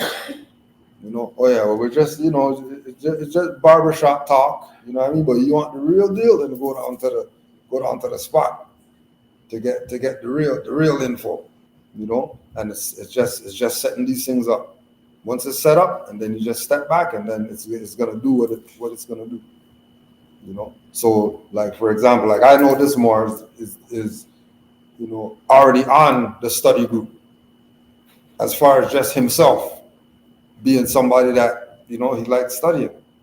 You know what I mean? For somebody else to be of that mindset. Yeah, I like studying too. That's how the study group starts. And then that stuff will go from 2 to, you got 20 people up in here with their highlighters and you know what I mean, doing book reports and all types of stuff. Just because the energy of the information it's really everywhere. It's just not, you know, being put out as much as it's supposed to be, you know. But there's more here that you could connect with, that is definitely going to help you along on the path. It would seem like you don't get it yet, or it's registering, you know what I mean? But just being around the Moors, it's gonna happen. It's gonna happen, and there's no strange happenings. You know, we realize that everybody who gets into this side of the information, it's because they're supposed to be on this side of the information. Like this is really a calling. You know, you don't go out and find this. You hear something, and what is that? So I hear somebody calling me. I don't know what's going on, and then you realize that this is what's been calling me the whole time. You know, even from childhood. You know, whatever experiences that you would have had in childhood, you start studying more science, you realize that more science. That was more science when whatever happened whole time. You know what I mean? It was the ancestors just knocking on the door, you know, and you're just not hearing it. You know, ancestors beating the door in, and you're just not hearing it. Then one day this stuff, light bulb's gonna go off, and then you're gonna be flooded. Then you're not gonna be able to turn off the faucet now. You know, and that's just there's no Moors that I talk to that are on this that didn't know after going through the study and that I was on this the whole time. I didn't even know that I was on this the whole time. You know what I mean? We're talking about with the boy with you know, being in the Negro black colored whatever, that he was always a nerd. Then you get into this info, like your nerd is like times 99999 now. If you were a nerd before, if you get in this, now you really know what a nerd is now. You know, next level, and everything goes like that with this. You know what I mean? There's this exponential thing that happens to everything. You know, positive and negative. You know, negative thing, Negro black, that ain't nothing to deal with that or whatever. Negative thing as a more blows up into something now. You know what I mean? You're sweating, panicking, like it's crazy. It's crazy. But it's all part of the journey. It's all part of the awakening. You know, being able to see where we were, be able to see where we're going, and then recognize where you are in that transition. You know, but it's definitely a real transition. It's a real transition. And I know a lot of people also fold when they get into this. It's just too much, and they don't want nothing to do with it. You know what I mean? They just put this down and they never pick it up again. You know, again, going back to the thing that this is not for everybody. You know, it's not for everybody. Any more questions? Fire them away. Don't be shy. I got like a little comment. Oh yeah, no, go ahead, more. Yeah, for sure. So like my generation, you know what I'm saying? I do my best. I attempt the angle of coming in then with the just like we were talking about kind of last night, you know, like forcing the information, you know what I mean? Yeah. But so I do my best to like live in contrast and blend in, but still try to, you know, drop jewels here and there. Mm-hmm. But then I got family members that's like really dying, you know, out here living, you know what I'm saying? Yeah. Doing stuff that's, you know, the NBC stuff. Mm-hmm. So how can I mean, you can't save it. That's what I was saying earlier, like survivor's remorse. You know what I'm saying? Mm-hmm. Just feel like I know this and I can articulate this, but how do I get it to them? Right? Like everybody, it's not meant for everybody. Yeah. Everybody can't go, but at the same time, this is my family. You know what I mean? Yeah. And I want to be able to. So how can I go better? How can I be better about doing that? And from use for example, I was telling the Moors about my aunt, who my mom just put me on. That my aunt's like in this awakening thing right now, right? I've been on the info. You know what I mean? They've been seeing me fezzed up and all that stuff or whatever. But they're not gravitating to it like that. Mind you, they're not in any street thing or anything like that. They're just, you know what I mean, living their life or whatever. You know? And, you know, she came into wanting to know more about indigenous culture and stuff like that. You know?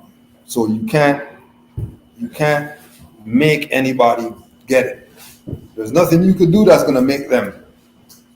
You know what I mean? You just have to do what it is that you do, and whenever they get it, they're gonna get it. If they get it, great. If they don't get it, then you know it's not for them at this time. You know what I mean? And then you can't look at it too from the perspective of sorry for them that they didn't get it and whatever like that, because that's killing your morale. Because from your perspective, you're like, well, yo, I'm family. You should be hearing what I'm saying.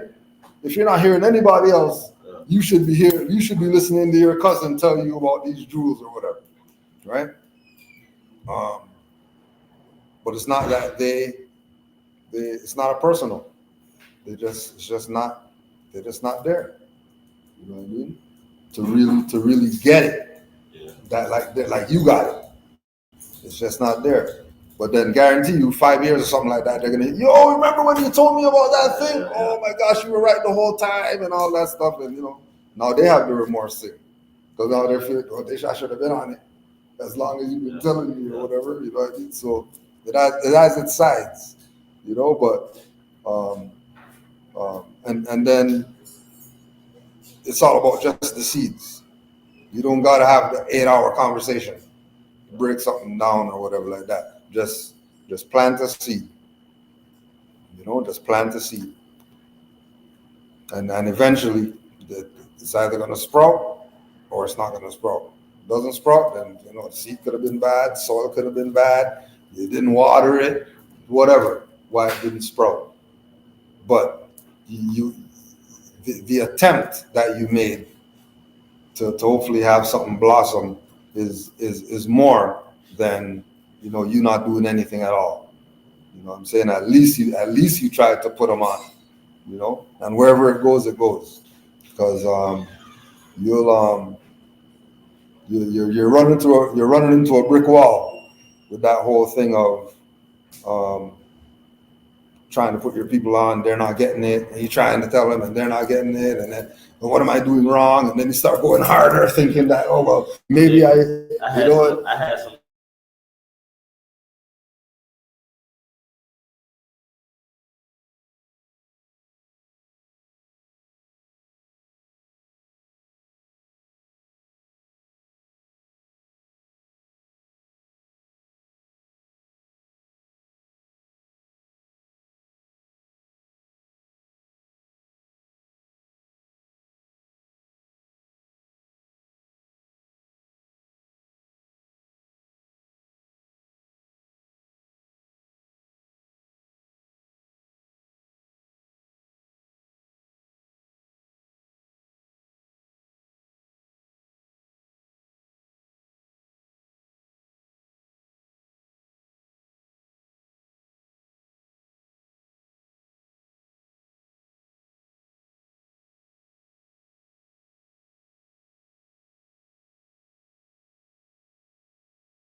so disciples, you take that for yourself too, because Jesus is talking about the self, the I am man. So that could be you being at 13 and 12 too. And you mentioned the Moabite, there's definitely more so a self thing. The whole thing is a self thing.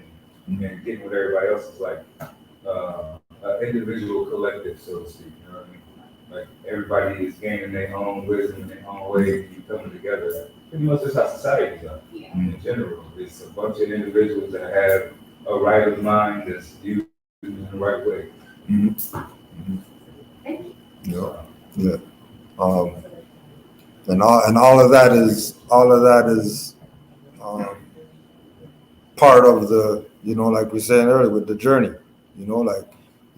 figuring these things out and coming to, you might have to disregard some things because there might be no answer. You know what I mean? Certain things you just have to put it down and don't even kill yourself. And then there's other things where you're gonna come to your own conclusion that, okay, well, based on this and this and this, then the only thing that makes sense is, you know what I mean? But and then, like the elder was saying too, it's about recognizing that everything is part of it. You know what I mean? It's all part. When they talk about the 12 tribes, the Hebrews, that's the same thing. With the 12. And then, well, everybody's from some different tribe or whatever. Well, no, like all those signs. I have a little bit of Sagittarius in me. I got some Cancer in me. I got some Taurus in me. I got some Gemini. I'm not just, Taurus for all the 12 of the zodiac, So, well, once we get fine tuning, I'm not no astrologer, but there's astrologers that you're going deeper and you go there. I'm not a carpenter, but there's more about there. You want to know some carpentry? Knock that more right there. They'll put you on to how it really goes or how it should go or whatever. But it's all part of us figuring this out. It's all part of figuring it out.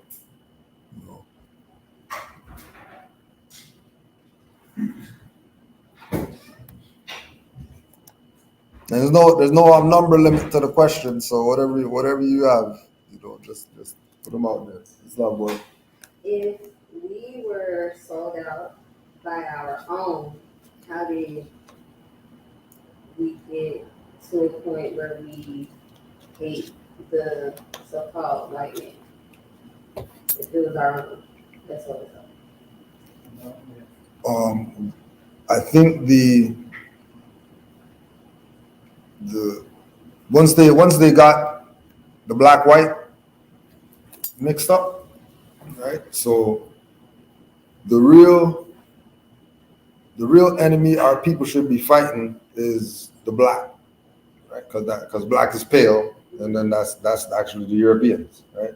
And then the white supremacy who they're fighting against is really the Asiatics, right? And then the Asiatics are the ones who, the elite, the black nobility, the whatever, the ones who have people thinking that the queen and all them people are the ones running stuff, but the ones running stuff is some Asiatics. It's how we're looking at it, because there's no way that these Europeans could be doing what they're doing without some minds like ours. Like, they're not really there. So if they get our people to hate the white man, then they actually have them hating themselves. And then they get them to love the black, whatever, which is them loving their enemy. So and if they're loving their enemy, then obviously they don't love themselves, which is why the cycle is negative on us and positive on them. Because then they're saying, okay, well, fine, we're gonna go with we're the white man then. And then they're saying that we're the white man, and then our people are sending that thing out there, yeah, white supremacy, whatever like that, right? With the black stuff, they don't get anything, Never got nothing. No justice, no peace, no justice, no peace. So then they have none. But then the white supremacy, whatever, like, God, kill white supremacy, and no white supremacy, and whatever white supremacy. they're giving them that energy, which really is supposed to be going to them, because they should be saying that we're the white. So white supremacy should really feel, the black guy should be saying white supremacy, and then the Europeans should be saying black power. If the white black thing is really going to work, how they're saying it's supposed to work, right? But because they have it lopsided, then we have us hating ourselves instead of hating the enemy, and then loving the enemy instead of hating the enemy, and then all the attacking that we do, that we think we're doing on ours, what we think we're doing against them is really on ourselves. So, just for information purposes, Yeah. what do you mean when you say that we are white? There was yesterday somebody sent me something about in order to stop racism, they're classifying black criminals as white. So when they go book them, instead of putting them black, they're gonna say that a white guy did. And then that's gonna bring down racism, because if it shows that more whites are committing crimes than blacks are, then they're just gonna be no racism, right? But the same with the job out. Yeah. That's how they trick us. Right. Those categories. Right. How check white, if you're black and you put a application, you check white, Mm-hmm. you know. Yeah, you'll definitely get it. If you check white, you'll get the call for the interview. Until you show up there.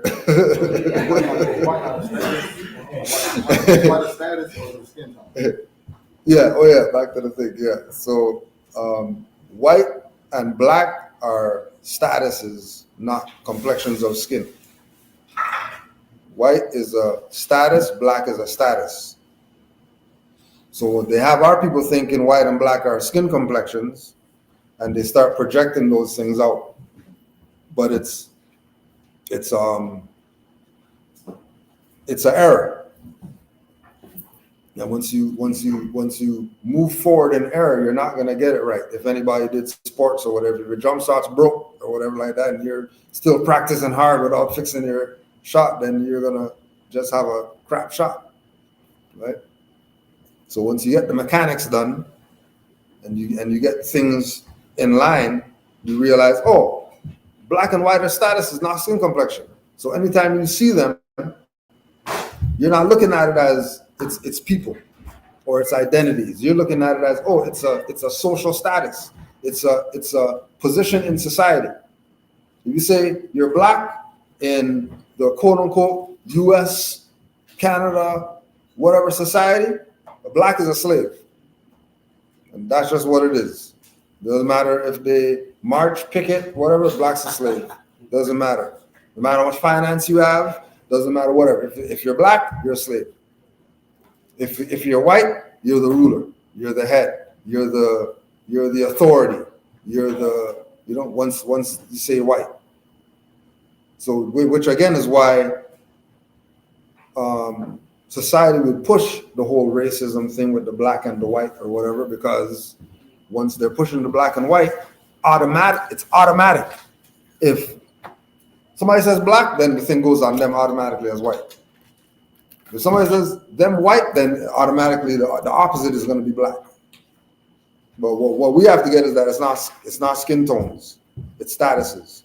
So as soon as they say black as a status, we're done.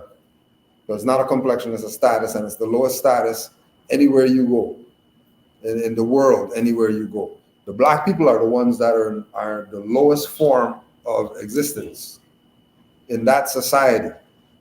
The black people. Is it gonna change? Not in the sense like of that, because it's a status. Nothing's wrong with it. There's nothing wrong with that. The problem is we're just claiming the wrong status. Right? The black and white status, and white being good and black being bad, what that's I- not how we skin gonna change complexion. that conception? That's very dangerous. That's very dangerous. Let me ask you a question. You know right from wrong? Yes, in most cases. In all cases, we just choose to do whatever, because we hear a voice in our head saying whether we should or whether we shouldn't. So we know right from wrong, so it's not hard to choice it for someone else. So there's no such thing as black people when you look at your skin. There's no such thing as white people. It's not rocket science. It's actually simple when you look at it. We just choose to hold on to our emotional attachment to these words that we don't even know what they mean. So the more just presented as black is a status that means pale, why would you, after hearing that, continue to call yourself something that you know doesn't mean what you thought it meant? Like that doesn't make any sense. So that's a choice to remain ignorant. Yeah. It's easy to get out of this. We're just choosing to remain ignorant. And you can't complain when you choose to remain ignorant. Another good one is calling children kids. Go. Yeah. Right. The majority of people who are of a certain age bracket, they know. Ones who are in a different age bracket, they never even heard that kid is a baby goat before ever. They don't even know that actually exists. They actually think a kid is a child and whatever. You know what I mean? So, just like you said in the words, race. If we ever really looked at what that word means, like race is a competition. It's like me and him side by side, and there's a winner. It has nothing to do with skin tone. So you take that race. Now that you have racism that evolves from race. Nationality. Nationality. Suppose you identify with your ethnic group or So nationality. even in ethnics, that's made up. Like ethnicity, all those things are later made up terms Or nationality. to get you away from nationality. So the thing about the racism card, racism was invented in 1944. Magnus Hirschfeld. You can Google this and find out this is when the concept came up. So in 1943, there was no such thing as us being racist or racism on the planet. We just have no idea of that. So when you go back to the origin of things, you're not confused anymore. You find out that all these things that you be confused of, this happened like relatively like not even 10 years ago, in the early 1920s. When they call, and they give you the word, reconstruction. When somebody reconstructed your history. And then we've been going with the reconstructed history, opposed to what the actual history is. But it's rather new, so I feel like we can. I mean, it's easy to say than done. Yeah, I feel like we overcome can, it. you know what I'm saying? Yeah. The elephant in the room is about choice. Yeah. You're either gonna do the right thing or you're not. And there's no in between. So you have a lot of people coming to the information who want to be in between. They know they're supposed to do right, but they don't want to. They want to do no bad place. You know, like a better word, negative ways. That's just like what they talk about in the Bible when they talk about Barabbas, when they ask people who do they want, Barabbas or the Nazarene. The Nazarene was Jesus who just helped all these people who they questioning. He's questioning these people who he just helped. So we save his life or save the thief and the murderer life? And the people that said in one loud voice, they wanted to murder. That's because they more like him than they are like the Nazarene. Mm-hmm. People want what they're like, and they don't like to do nothing. So it's like somebody got to get left behind. It's all told in all the religions, and when you think spirituality, everybody can't make it. That's even in nature. The whole herd don't make it. I go back to what I was just Like, saying. and you gotta rock with that. You got to. Yeah, I've accepted that. Yeah. Right now, one of the Moors in the chat said to read this one. So this is on Black's Law Dictionary, page 1423. Race, an ethnical stock, a great division of mankind having in common certain distinguishing physical peculiarities, constituting a comprehensive class appearing to be derived from a distinct primitive source, a tribal or national stock, a division or subdivision of one of the great racial stocks of mankind, distinguished by minor peculiarities. And then you go, right, they said a race was an ethical stock. And then you go to stock, the goods and wares of a merchant or or tradesman kept for sale and traffic. In a larger sense, the capital of a merchant or other person, including his merchandise, money, and credits, or in other words, the entire property employed in business. Can we blame that on the Catholic Church? All the churches. Not just them. All of them got it wrong. Not just them. I'm starting with the origin. I'm starting with the origin. And I think the Catholic Church is here. Yeah. That's Charles. Yeah. Right. Don't start. Y'all gonna start. Did slavery last for 400, however many hundreds of years? You know what I'm saying? Yep. Slavery still I going thought on.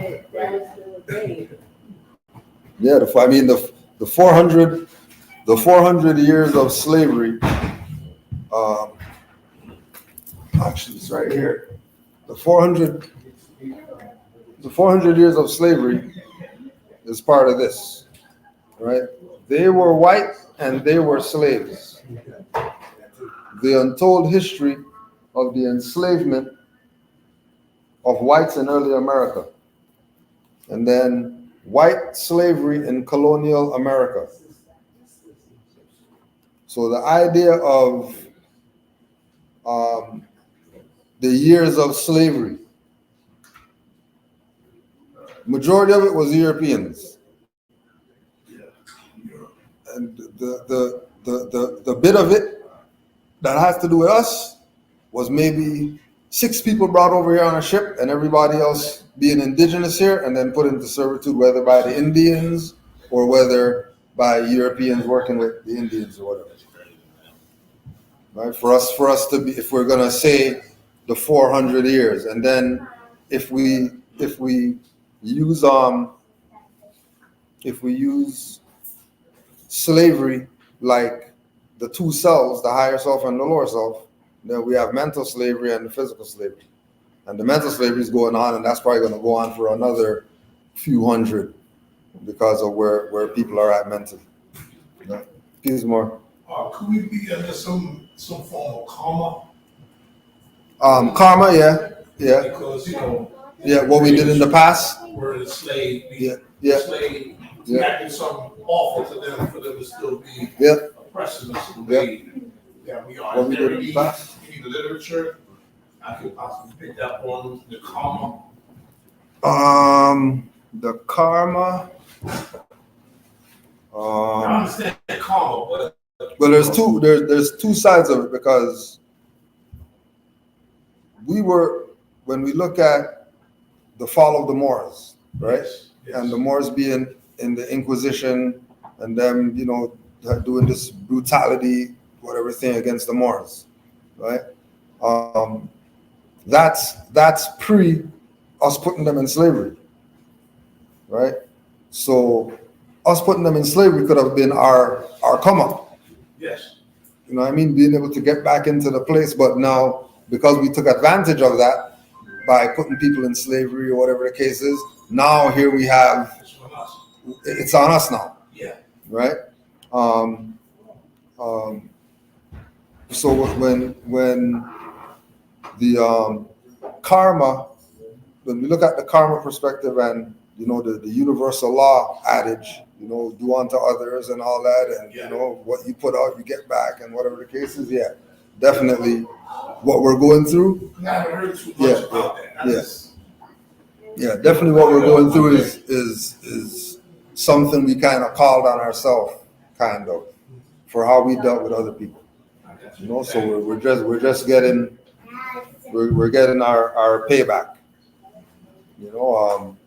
But again, like we're saying, it's not hard to solve. The solving of it is easy. It's just how many people are really going to accept the truth that they get. Majority, they're going to see truth and they're going to back away from it. Yeah, they've been really conditioned. And then what I thought you were going to ask is if I think magic was done on our people, why they can't get out of it. You can throw that. Yeah, right. So yeah, some type of spell. Yeah. You know. Yeah. Yeah. Word. So I yeah. was thinking of the universal law. Yeah. Calm. Yeah. Yeah. That's Definitely. Definitely. Yeah. Yeah. Oh yeah. This is We Are All Moors by Anur Majid, and this is on the word race, Spanish raza, first came into existence in Spain, and wherever it is used in the modern world, it is in its origin. It is in origin Hispanism. Hispanism. So whenever you hear them say race, that actually comes from the Spanish using that with regard to the Moors, right? Hispanism.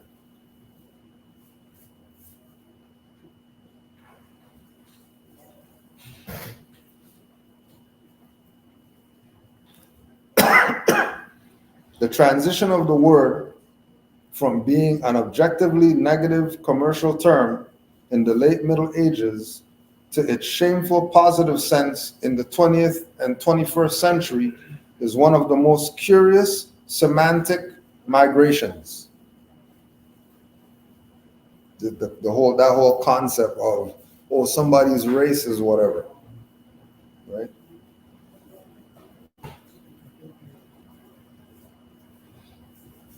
Because it was negative first, and then it became then it became a thing applied to people. But it's a negative thing. So as soon as you hear them start talking, oh yeah, race and all that stuff, you already, oh you guys tried their witchcraft. All right, don't worry, we got you. Right, race is the side by side competition. Like, what do you guys try? You know, right? You know. Well, the black people, don't know what do you mean black people? We're not talking about race. We just said race is the competition. Why we talk about blacks and all that? You know.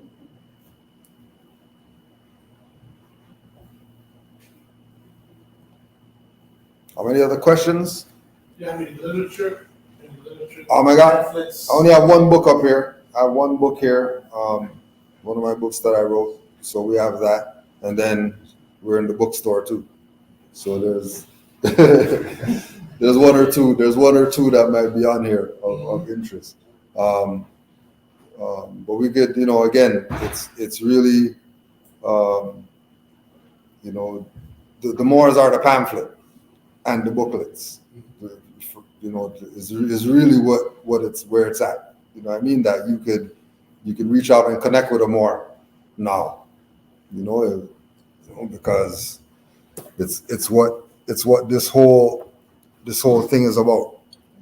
Getting the Moors to come together, live amongst each other under the principles, so that we could be an example for others to say, you know what? Yeah, that Moor. I heard some stuff about that Moorish thing, but nah, that's not what it is. Because I see these Moors out here, and they're not on some getting pulled out the car and all that stuff. You know what I mean? So it's it has its positives and its negatives, but there's more positive, way more positive. Yeah.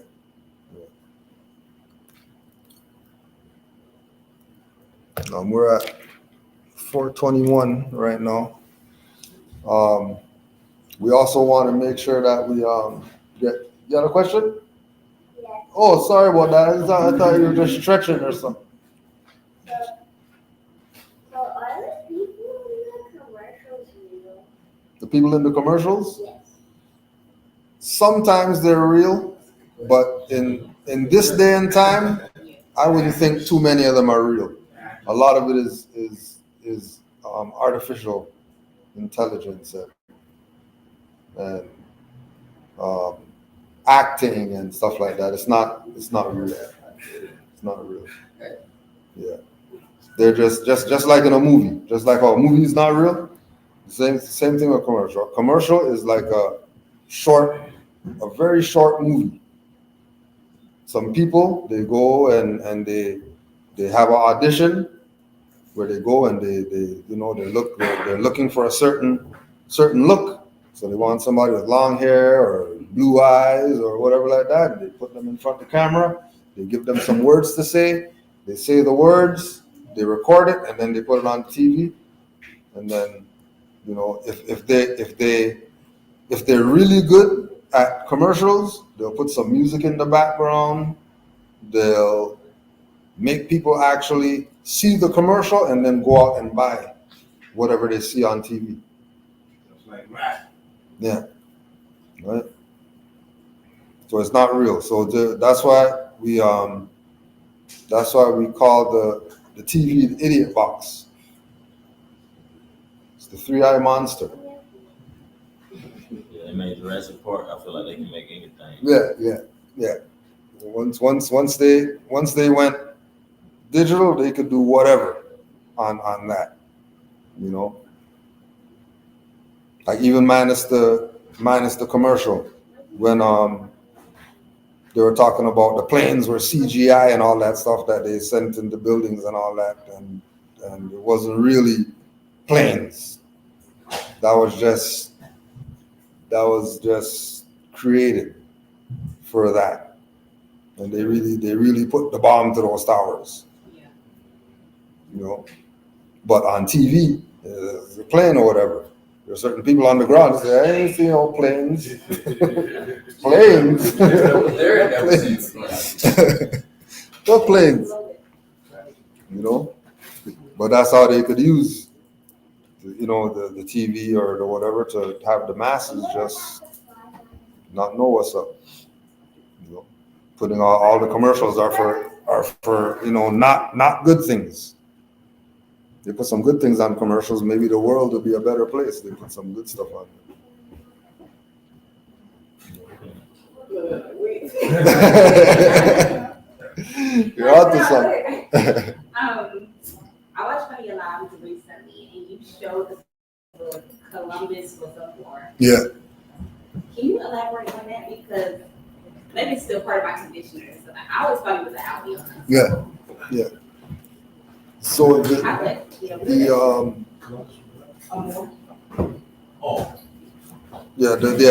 book called Columbus the More. Yeah. So it's the book ends up being like a poem or something, some poetry book or something like that, and then it's in all the different languages.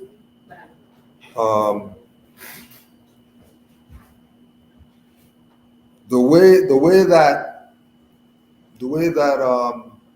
his relationship with especially the crew and stuff like that on the ship, and his relationship with after he came here, meeting people here and all that stuff, they obviously had some type of relation. You know what I mean? He might not have been as pale as they put it. He might have had some tone, even though he's a European. I wouldn't say he's full blown European. That was just part of the story because of the whole New World and the discovery and Europeans wanting to have a claim to somewhere. You know what I mean? So they're gonna say that's their boy. Just like they made Jesus a European. And they made Moses a European, and they made all these different whoever's Europeans, paintings of people. You see the origin, and you're like, that's not a European, It was all part of their setting up something for themselves, the whole concept of the grafted people. They don't have anything of their own, so they just latch on to everybody else's stuff. And hopefully, it sticks when they latch on. From the black nobility to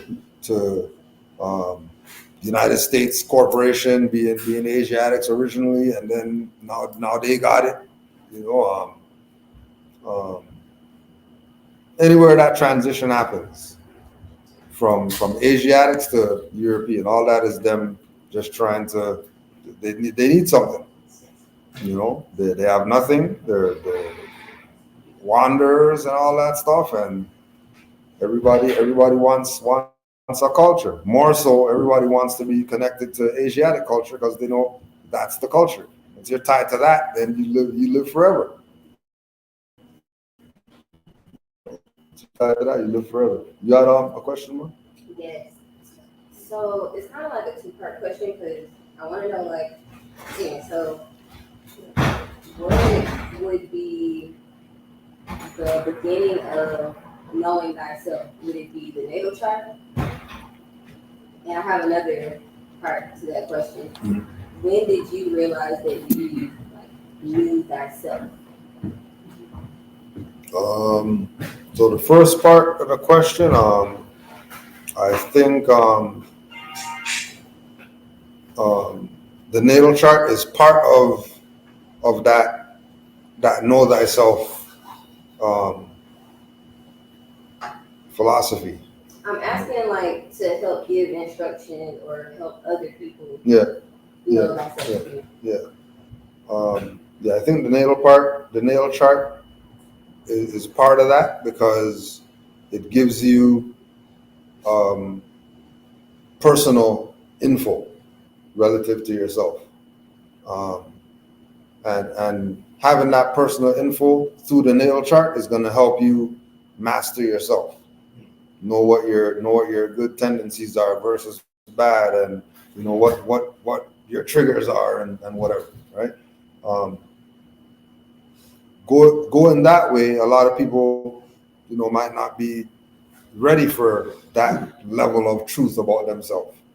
You know, like going down into, you know, your different aspects and how that's relative to, you know, the relationship with your dad, your mom, your uncle, your whoever. And I think that if it starts there, you would be clear going into other things, opposed to leaving that for later or trying to find yourself in some other way. You use the natal chart as the base to stretch out from. And when did I find out about or when did I know myself?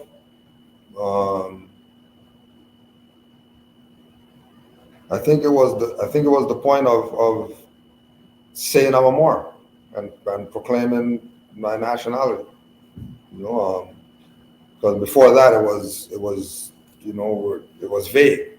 You know, he thought it was what it was, but you know, we're not black, so okay, we're not African because, you know, whatever, we're not Indian, we're not, and going down all the things that we're not, and then to get the actual thing that we are, and then you check it and you realize that, oh yeah, this is actually what it is. Like we're Moors. Like that's what hit home for me. That, oh, it's actually something that I can actually take and it's actually mine. Like I know who I am because of this nationality. I didn't know who I was because of spirituality or some metaphysical definition of something, or, you know what I mean? Like actually having a nationality made me know who I am, because that's what I looked at nationality as. Like that's what determines who you are, not your you know, how divine you are, spirituality, or your mind state or whatever like that, but do you have a nationality? Everybody else there, regardless of their intelligence, you know, stupidity, whatever, nationality is who they are. So that same thing has to apply to me now that I know that this. And then, you know, because we know that it's the Moorish nationality, then that makes it even a broader thing now. You know, broader than anybody else who says they have a nationality. Saying Moorish nationality, then yeah, there's something to this more than the average individual saying that their nationality. Especially when you go to other people about the Moorish nationality, and they're like, yeah, I didn't know that you're a Moor or whatever like that. You know? You're not telling me, you're not putting me on no knowledge. Like, I know you're a Moor. How come you didn't tell me? You know? But yeah, the nationality part. And then everything else just falls into place after that. I mean, at least for me. You know, all the spirituality and the metaphysics and the history and everything. Okay, nationality, okay, that's why, gravitating towards spirituality. That's why, you know, liking history, but not the history that they were talking about, the ancient history. Knowing who we are as a people and all that stuff was more interesting than the slave stuff. Like, the slave stuff was just all right. I don't really have a connection to it because I wasn't a slave. My mom wasn't a slave. My grandma wasn't a slave. Great grandma wasn't a slave. Great great grandma wasn't a slave. They always talk about having their own stuff, have their own land, have their own this. Like, so where's the slave thing coming from to actually be connected with it? But yeah, nationality. Once that registered, everything else was like, okay, everything stems from this thing. Everything, the religions based in the nationality, the aspects of who I am and what I should stand for, what I shouldn't stand for, the morals or whatever. Oh yeah, that's just like the morals of ancient times. They didn't take no BS from anybody. You're not trying to whatever. The Moor was telling me even things from like burning incense. That's just something that you just always did, as you know what I mean? Everybody had incense at the house. Everybody's lighting something, whatever it is. You realize that that's all part of the culture. Like, we were the merchants of incense. We were the merchants of cologne and smelling good and looking good and all that stuff. These things that we actually did as a people, as our culture. Yeah. Yep, nationality is the order of the day.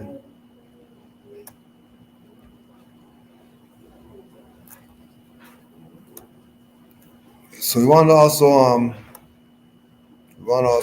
give some time for the Moors to just vibe a little bit, you know what I mean, before we get out of here and all that.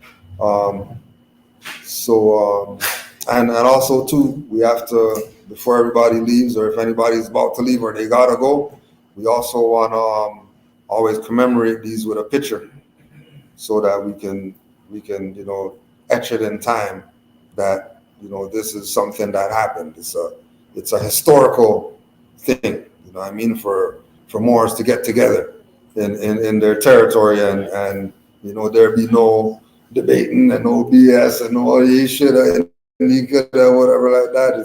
It's unity, so honest to that.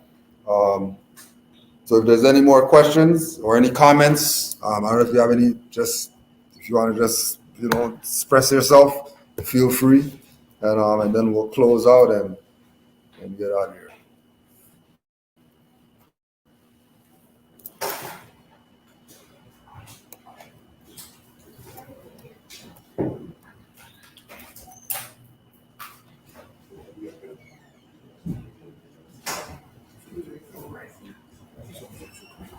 You straight?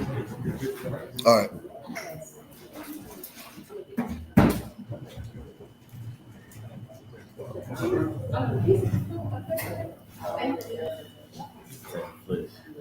Yeah. You gotta get a picture of this. Yeah. You already know.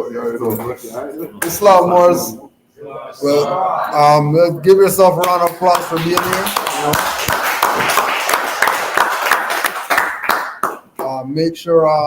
Make sure you check the vendor in the back. Get something. Moors traveled out here. Also, Moors out from Atlanta. Moors traveled out here. You know what I mean? So there is more unity. There is more unity.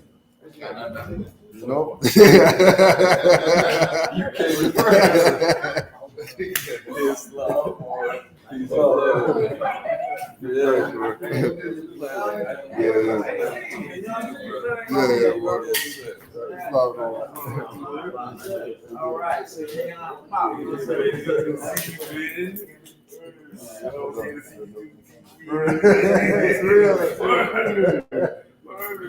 It's real.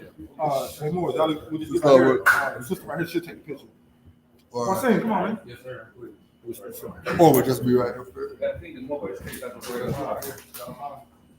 I'll get what's up.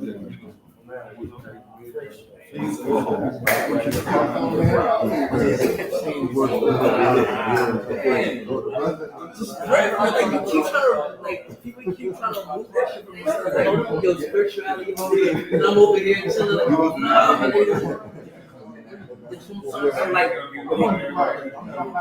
I see them. I'm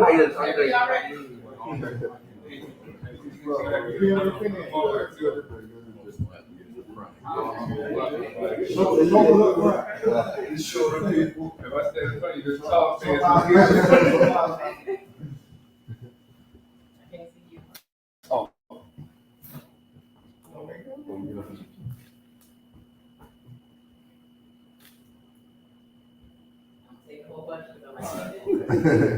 got my story.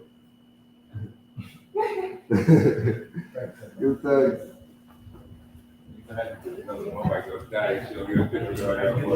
Yeah.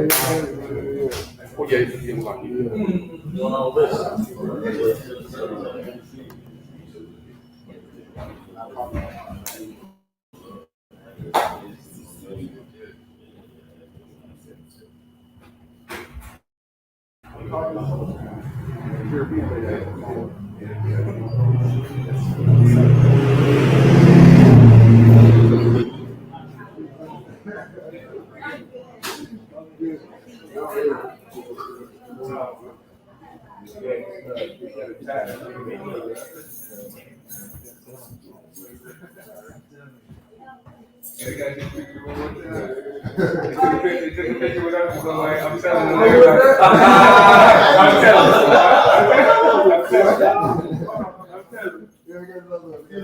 Almost was outside. I'm gonna be telling you, I'm like, wait, oh, no, they did. It's okay, I'm gonna have my own. Then I took the picture. No time. Thank you. I see your phone. I see your phone.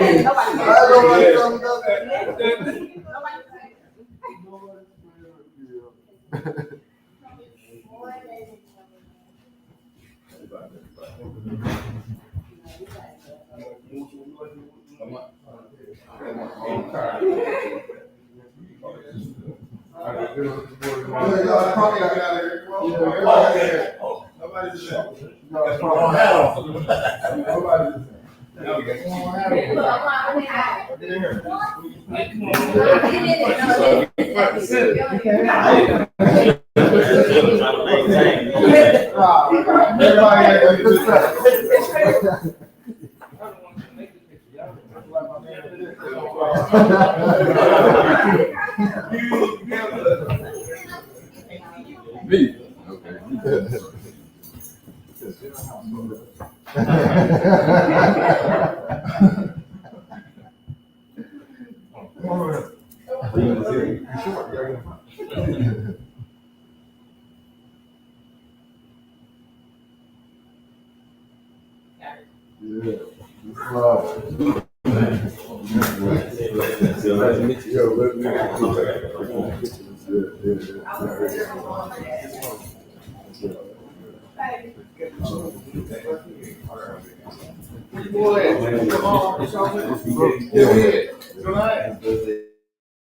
Oh, he thinks that they're going.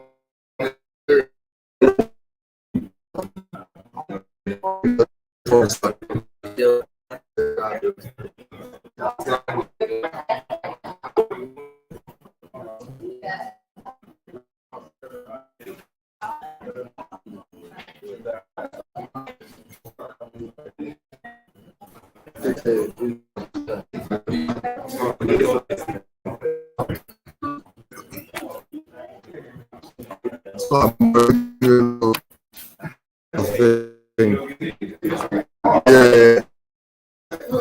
What's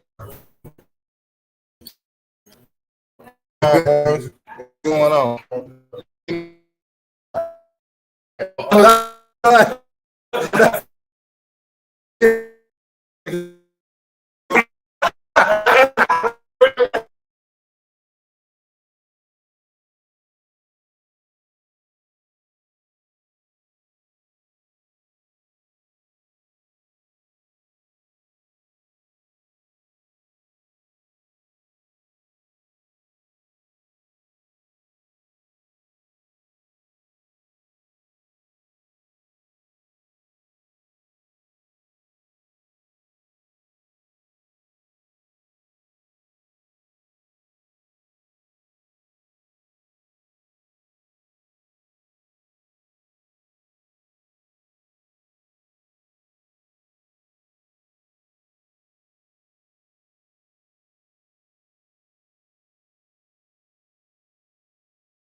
It's love boards. Peace and love boards. Yeah, I know. I know. I know it's dirty more than South Carolina.